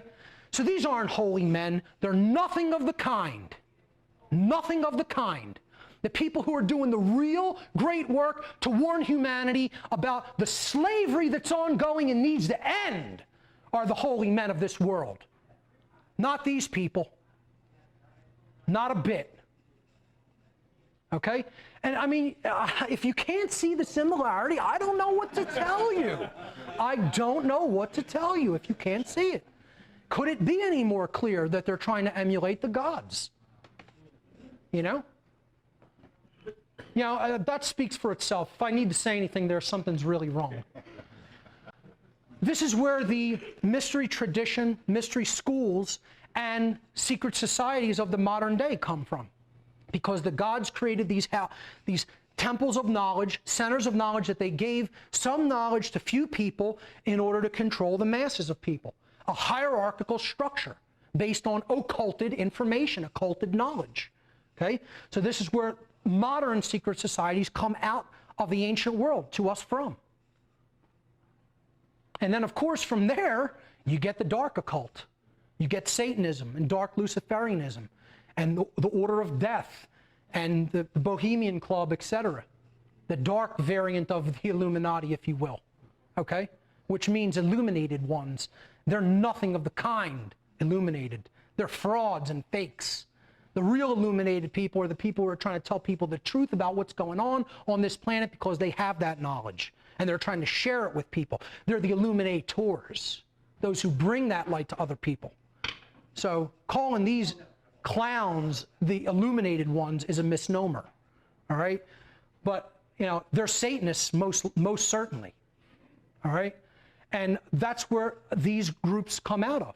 Again, coming out of knowledge being held and preserved for the few in the ancient world to control, and then they come forward through into the modern world as these different dark orders. The obsession with gold, okay? and just the concept of money in general. People never ask, where did money come from? You know where money came from? The gods gave us the concept of money. They gave us the concept of money to keep people fighting with each other and create a class system so that there would be a hierarchical order of control, which they wanted. Okay? We don't know why they valued gold. You know, Sitchin and other researchers have, postulated that they were trying to do something technological in their atmosphere. I don't know whether I buy that explanation or not. Look, gold is eternal. You could put gold at the bottom of the ocean. You bring it up, it's like the day you put it, you could bring it up 10,000 years later, it's going to be like the day you put it there. What is that? We don't even understand the real properties of gold. We don't understand what this substance even is or how these beings used it. And there's accounts these beings used it internally as well. Many of the pharaonic accounts in ancient Egypt, these demigods consumed the gold that they made in monoatomic form. We don't really understand the essential qualities of what gold is or how these beings used it, but they considered it valuable. So they transferred this value to the human populations. Whenever you went into all ancient cultures that had mined gold, smelted it, and you asked yourself, why would they have mined and smelted gold? Do you know how difficult that process is to do? The amount of work it takes to even get a little bit of gold out of ore and then smelt it? Why would an ancient non-technological culture have any reason to do that or desire to do that work? The gods wanted them to do that work for reasons we don't fully understand. Okay? And then since they found it so valuable, that value was transferred to these ancient people who did their work for them. Okay? And that gives us the so-called intrinsic value of gold today. Ladies and gentlemen, there is no such thing as intrinsic value of gold. If you believe that, you are under mind control. Okay? Here's what intrinsic value is. If there's a natural disaster and you are living off the land with no technology, what can you do with the item that you have? That's called intrinsic value. If you can eat it, it has intrinsic value. If you can wear it, it has intrinsic value. If you can shelter yourself with it, it has intrinsic value. If you can defend yourself with it, it has intrinsic value. By the definition of the word, intrinsic means naturally occurring, having a natural utilization. There is no such thing as the intrinsic value of gold. The people who believe that are people who believe in monetary systems, which are an illusion and a religion. There's no such thing as the intrinsic value of gold unless you are in a highly technological civilization in which this rare earth metal is employed in technology. Okay? Other than that, there's no intrinsic value for gold. We use it in computers and other modern technologies, but nowhere else. You can't eat it, you can't shelter yourself with it, you can't defend yourself with it, and therefore it's not intrinsically valuable. Yet, this system that came to us from these beings has become the #1 religion. And that's why I put it, when I showed the 5 boxes for consciousness, that's in the middle because that's the one that binds all the other religions together. It is the #1 religion from the movie They Live, which I'll talk about later. That's humanity's God. And when gold and paper money become the god of a species, you better believe that they're going to remain enslaved. And maybe at that point, it's deserved. Okay? So, and I know that'll offend a lot of people. And go ahead and get it. My tagline in my radio series is, get as offended as you like. Because I don't sugarcoat things or hold back. Okay? That's not my tact, and it will never be my tact. All right? So, kingship and royalty came from these extraterrestrial beings. Again, they appointed the kingship and the rulership in the ancient world to maintain control over the populations and act as intermediaries between the gods. Again, look, that's what religion is. A priest is an intermediary between people and God, supposedly. We go through him. Well, that's what the religions of the ancient world were. The royalty of the ancient world were often demigods. That's why royalty is obsessed with bloodline.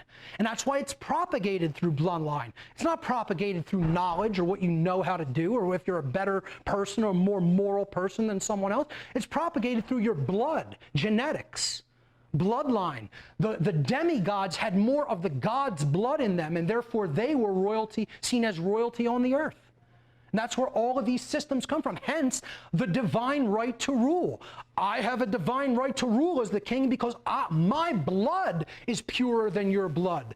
I have more of the God's blood in me than you have in you. Therefore, I have the divine right to rule over you. Here's the question I want you to keep putting in your mind with all of this is, does it make sense? Does it make more sense than anything we've been told? Does it make more sense than anything we've been told about where these systems came from? And to me, yes, it does.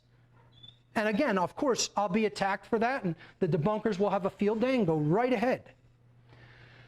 The system of religion and kingship is known as the Old World Order. This was how the ancient rulers maintained control over the people. Up at the top of the pyramidal hierarchical structure, where there is knowledge, and down here there's ignorance, which keeps the system in place, you had the king. The king or the priest, however you want to look at it. The king or the priest king, any way you want to look at it. He ruled unquestioningly. All authority is vested in him. So this is the concept. The Old World Order was the concept of authority vested in one being, who ruled over all the others. This system is based entirely in violence, because that's how a hierarchy of authority is maintained, through violence. And it is built upon the erroneous, meaning completely untrue, wrong notion, and the dogmatic belief. It's a dogmatic belief system, okay, which is a religion. That one person is the master who possesses the moral right to issue commands, while all others are that being's subjects who have the moral obligations to obey the commands issued by the master. Okay? That was called royalty or kingship in the ancient world. And really, we still have kingships today. There are still kings in other countries, okay, and queens in other countries. Instead of this euphemism called the Old World Order, or even authority or kingship, who could tell me what this really is? Slavery. Let's stop euphemizing and call things what they really are. This is called slavery, okay? Backed by violence, and it's not anything else, never was anything else, isn't anything else today, and is never going to be anything else. It's called slavery, if you're being honest with yourself, which most people aren't. Okay, now, the reason I'm hammering that home so deeply is because we're going to look at the New World Order now and see what that is. Okay, so the New World Order is based on the concept of government.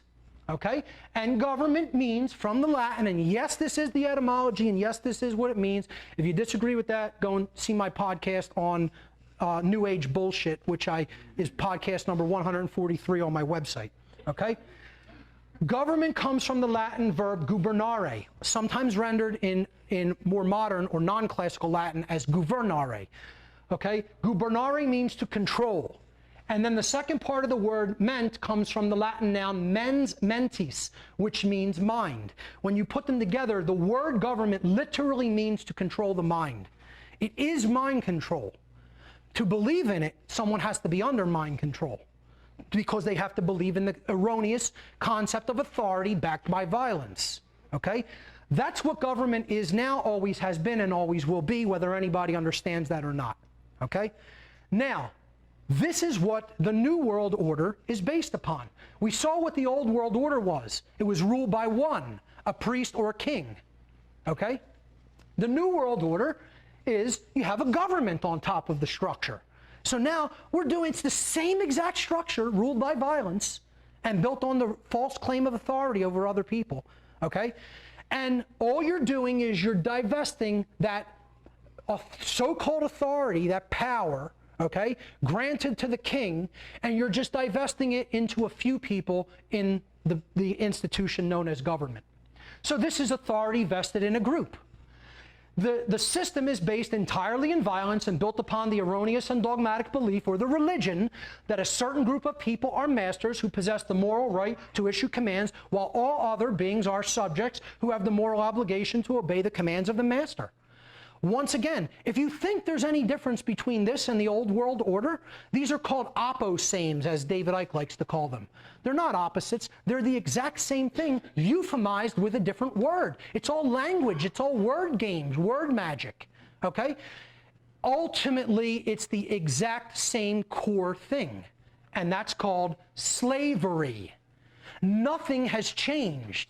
The old world order has just morphed into the new world order because people stopped believing overtly enough in the religious institutions and in the institution of kingship. That's it. So now the people in control of these institutions just said, well, let's just morph it and say, we're going to divest it into the hands of a few, just like their gods did. They set up these institutions in the ancient world to divest the power and stop making the people think, oh, it's only a few of these beings that clearly are not us ruling over us. And therefore, they more easily got the populations to go along with their slavery. The same thing is ruling the earth today, and nothing has changed in 200,000 years. Let's stop euphemizing these things and calling them what they are, okay? It's not kingship. It's called slavery ruled by one. It's not government. It's called slavery ruled by few. If you're being honest with yourself. There's that caveat, if you're being honest with yourself. Most people aren't being honest with themselves. They're lying to themselves because they hate themselves. Because they're dealing with unresolved psychological dynamics, okay, that bring up self-loathing and the refusal to accept personal responsibility, and no one wants to hear that spoken. Well, I'm going to speak it. I'm going to speak it. Let's go back to the tree of evil and really understand this psychological framework, okay?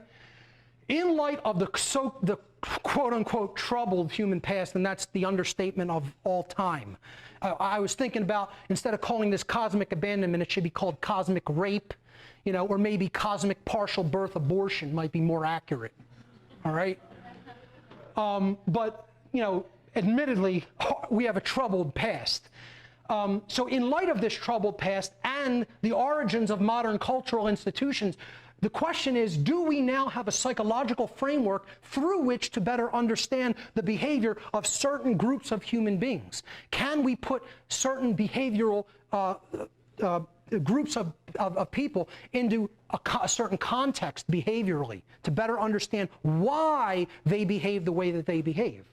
So look at this tree. Willful ignorance, driven by the fear of owning your personal responsibility to do the right thing, driven by underlying in the subconscious mind self-loathing due to a lack of self-respect, okay, because we've always been a slave race, and that's so nested in our ancestral DNA that we think it should continue for some reason, okay?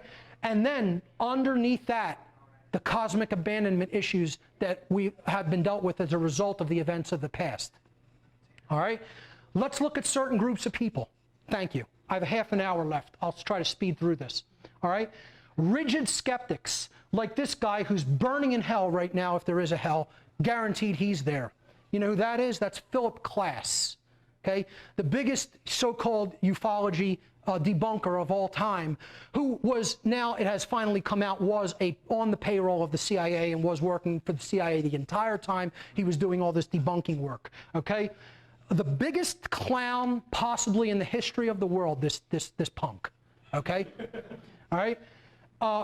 Because he'll say he's a skeptic, but he's nothing of the kind. Nothing of the kind, because if his daddy tells him it's true, well, then I believe daddy. I believe the CIA, because that's my daddy.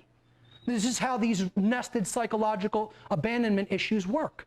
I can't look into the truth for myself, no matter how much evidence. Evidence be damned. Evidence be damned. Daddy told me it's this way, okay? So I'm skeptical about everything, unless, of course, the government or government-funded scientists say it's true. Then I'm a true believer. I'm a true believer because mommy and daddy told me it's true. Right. How about religionists in general, the followers of religion? The priest class we already talked about. Okay? The followers of religion I call the children of the gods, or Jay had a great term for it, the children of hierarchy. These are the people who love hierarchy. They love prostrating themselves before their gods, as if the God of creation would ever demand that of us. Because he's that vain, he, she, it is that vain, that force is that vain.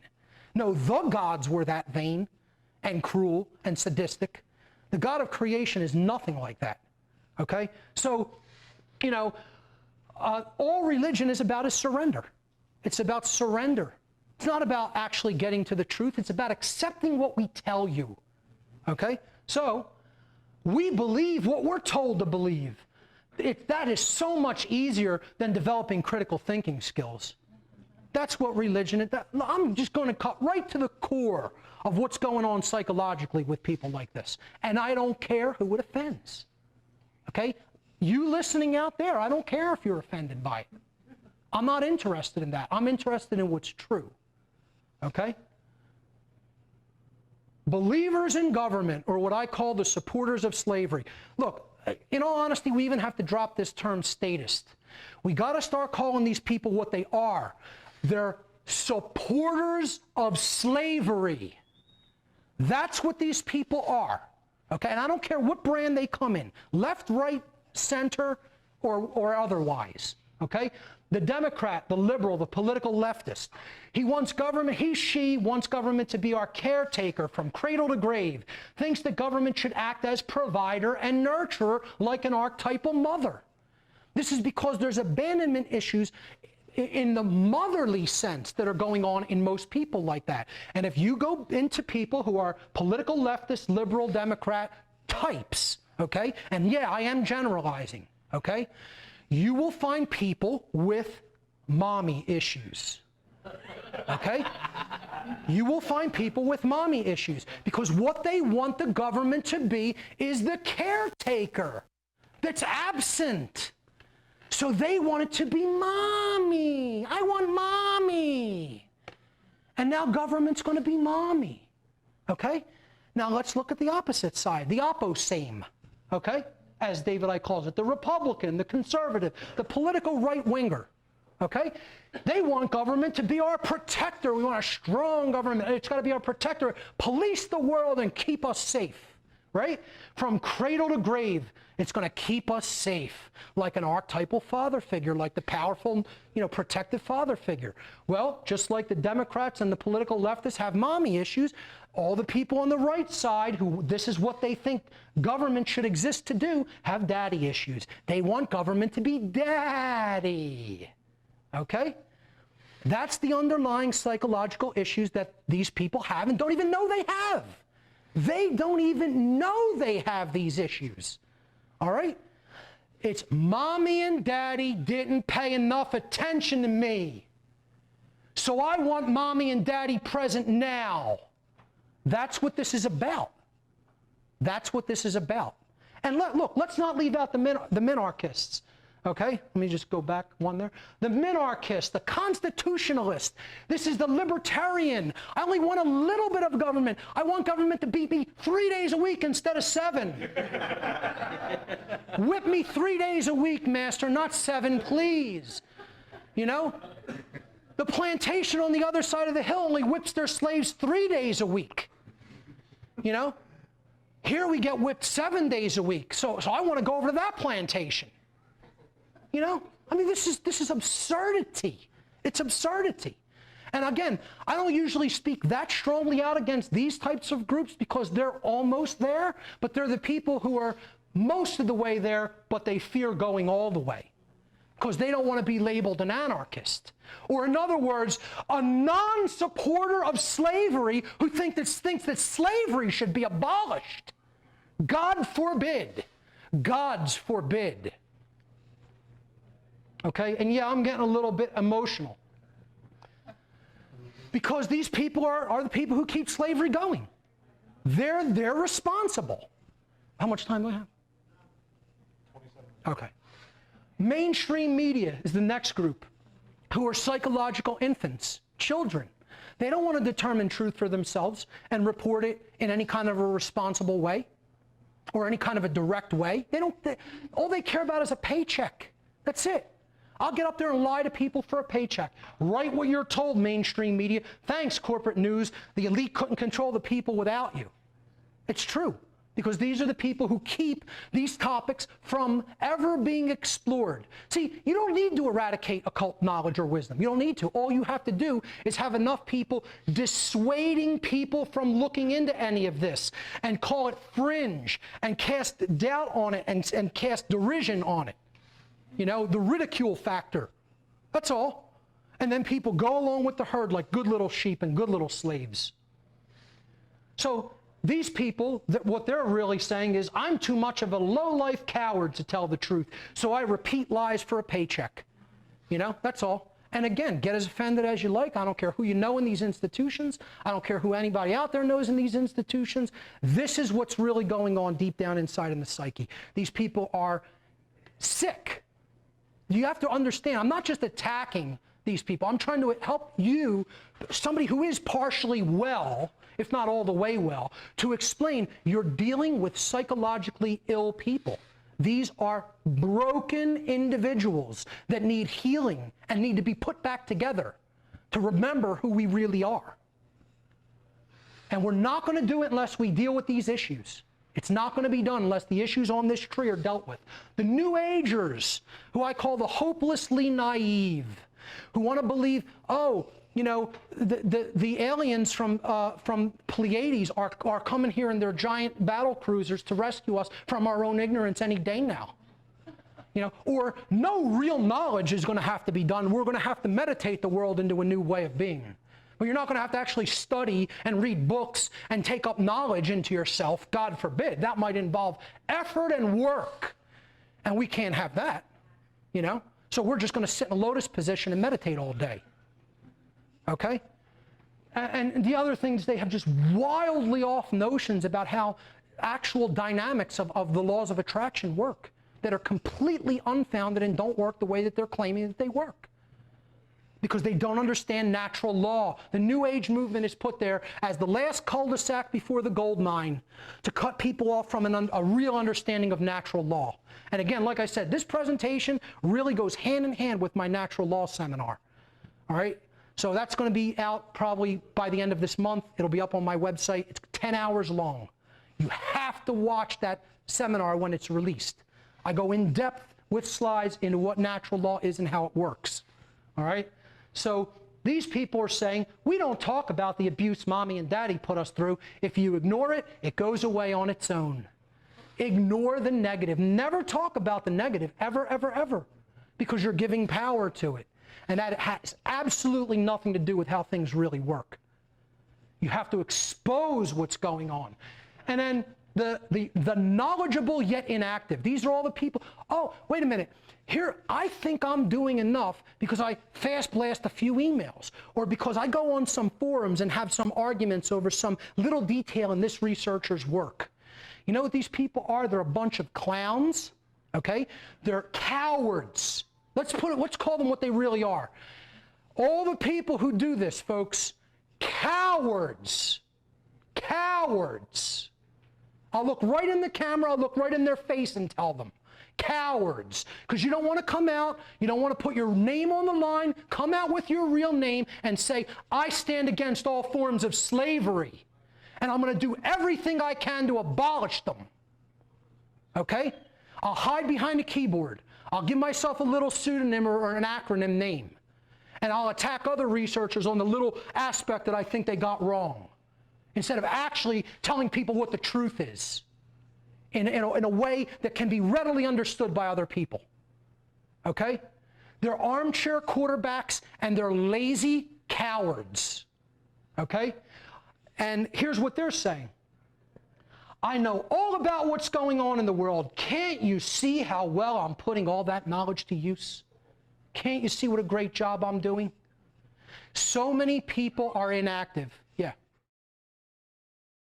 Order followers are next, the least mature, and yet they're the most responsible. The absolutely most responsible people. Now, how could the least mature be the most responsible people? Well, it's true. These people are the people who have not grown up ever, okay? And yet, they're the most responsible for what's going on in the world. They actually create the police state. These children, who I'm going to put images up on the screen, and if you can just, when I put these images up, I just want you to look into their eyes, okay? And you tell me if these people aren't children. You tell me if you look in their eyes, look into the researchers' eyes I'll put up later, and compare them to these people's eyes. Because they say the eyes are the windows to the soul. You tell me if these aren't psychological children. Okay? Now, there's the archetypal image of the abandoned child. Okay? And here's the abandoned children who are trying to appeal to the approval of mommy and daddy.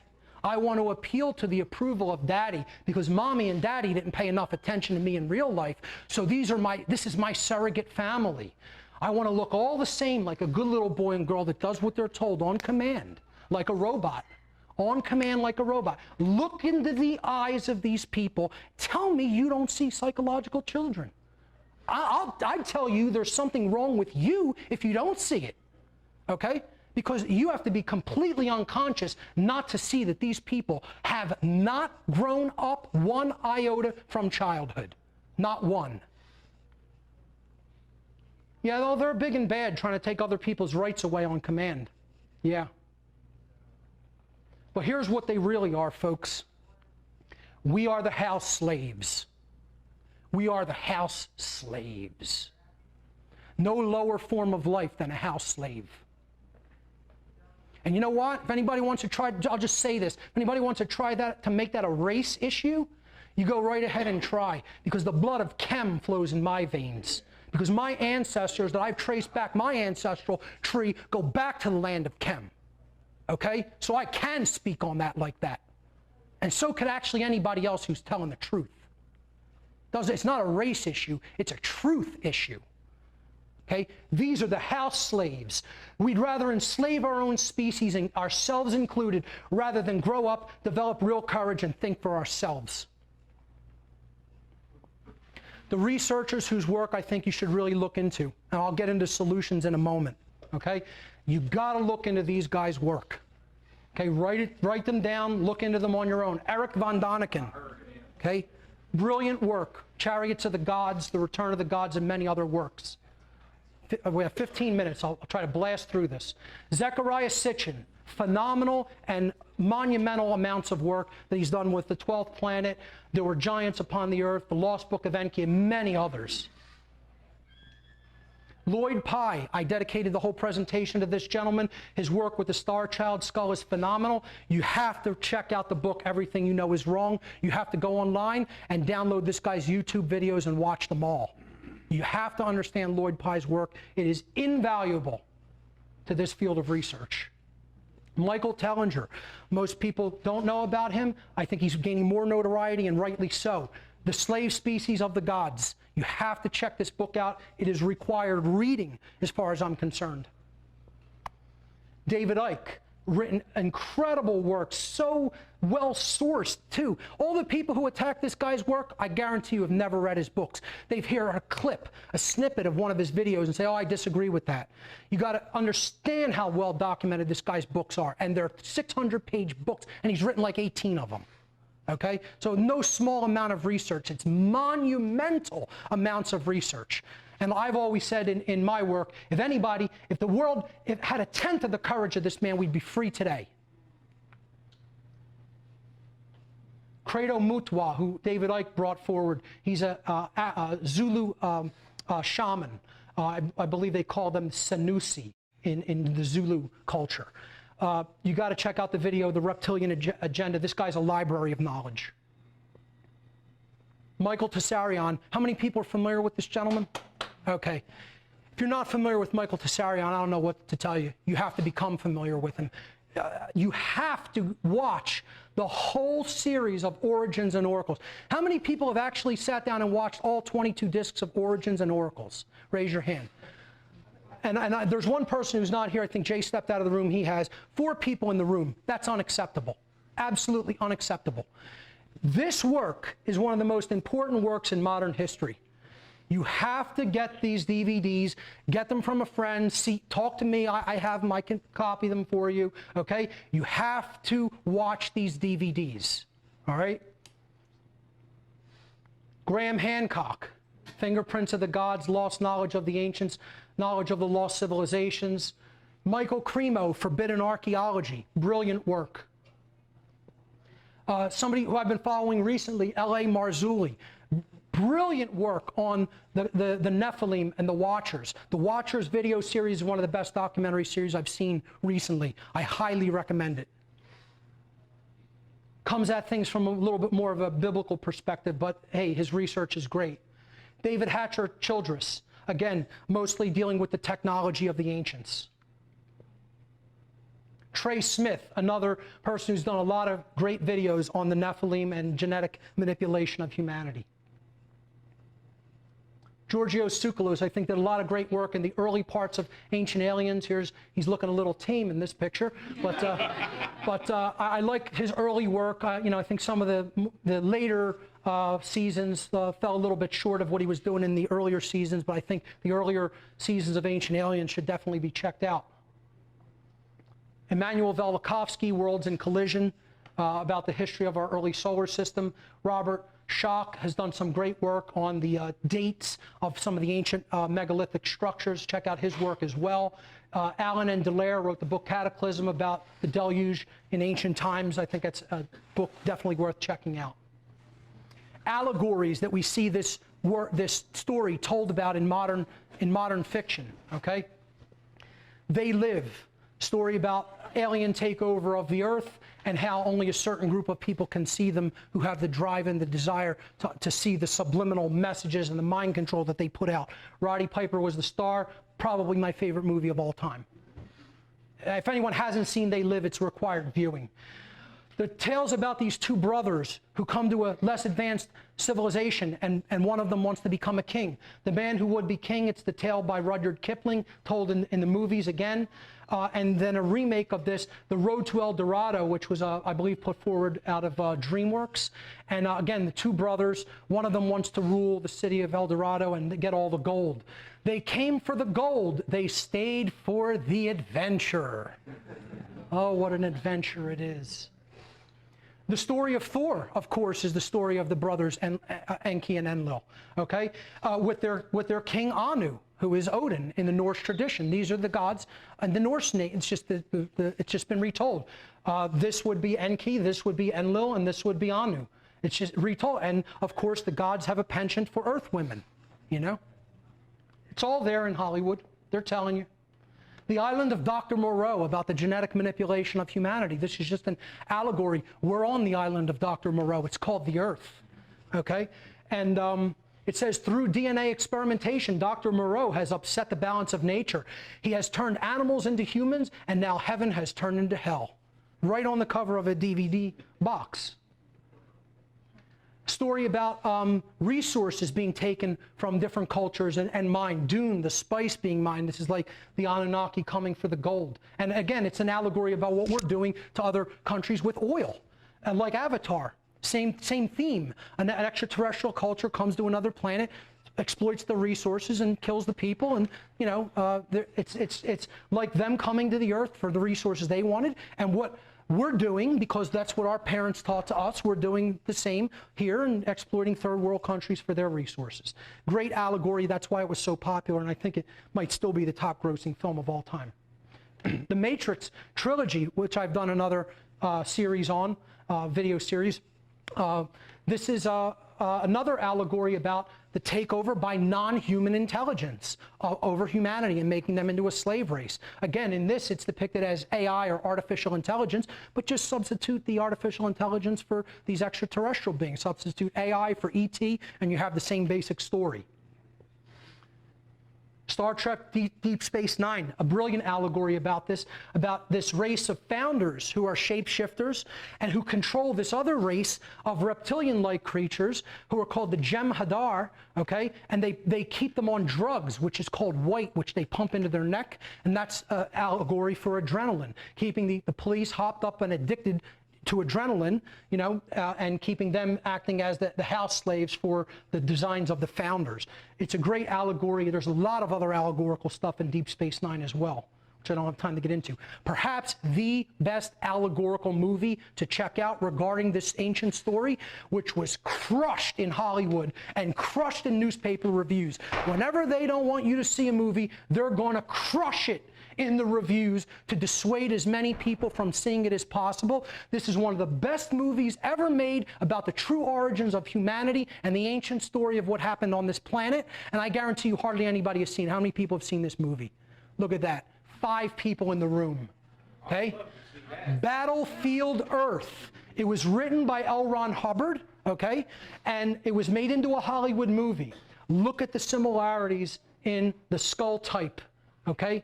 And this is the giants, and he's holding him up by the throat. That's how tall they are, okay? This story, very positive though, because it talks about the role of knowledge and the importance of knowledge in understanding how to get out of this slave culture, okay? Highly recommend Battlefield Earth. Part 3 and last, I probably have like 5 minutes left, okay? I'll try to speed through this, all right? The unwritten story of our future. It's about understanding the abuse victim cycle and how to get out of it, okay? When a traumatic event or abuse occurs, the abuser the person who experiences it either identifies with the abuser or the victim, and therefore they continue to repeat the cycle, okay? Only when we have enough knowledge, care, and willpower can we break the abuse victim cycle. And I talk about this a lot in my podcast. Go back to the ones I did on that and check it out. It's about balance between the brain such that we're not in master think or slave think. Again, in my podcast, I cover this extensively. When you're in left brain imbalance, it leads to masculine domination, the suppression of the emotion, and eventually roots us into the lower brain, the reptile brain, okay? If you're in right brain imbalance, okay, that roots us in the mammalian brain, which means that our emotions are out of control, and we're not really stepping up with confidence, with courage, and standing up for our rights. We go into slave think mentality. Healing this divide, balancing both hemispheres of the brain by working with these different brain dynamics holistically is the way out of that imbalance. Genetics versus epigenetics. I just want to say here that I feel the power of consciousness can trump anything that has been done to us genetically. So to leave people with a little bit of hope, the answer is consciousness, and that could totally break any of the genetic programming that these beings have done to us, no matter how deep. Okay, no matter how deeply seated it is. But that's if we take the time to explore the knowledge of ourselves. If you want to look into how epigenetics can trump genetics, really look into the works of Dr. Bruce Lipton, cell biologist. His work, The Biology of Belief, is absolutely essential to that matter. Okay? Self-loathing is the underlying psychological condition that causes people to attempt to abdicate their own personal responsibility, to exercise conscience, and fall into the patterns of willful ignorance, order following, and the justification of immoral behavior. Self-loathing is created when earlier psychological trauma has been suppressed and buried into the subconscious mind, instead of being confronted, dealt with, and healed. The effects of such unresolved trauma often take the form of feelings of inadequacy and unworthiness, whether those feelings are real, suggested, or imagined. And this is the dynamic of a self-loather. I have suffered, therefore I shall cause suffering unto others.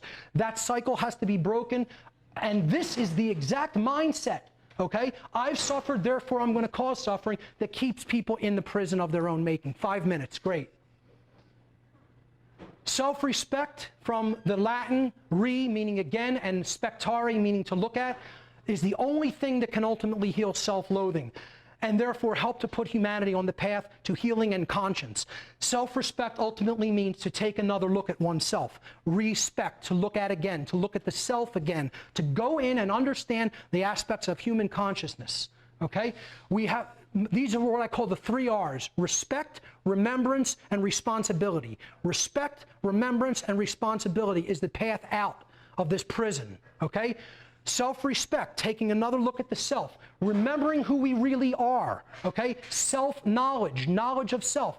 The ways that we can express our own consciousness is through thought, emotion, and action. This is the real holy trinity that exists within each one of us. It's been called the mind, body, spirit connection. The masculine and feminine aspects together with the creative aspects of the mind, the thoughts, to be unified such that we are a being that as we think, so we feel, so we act, and there's no contradiction between those three modes of consciousness.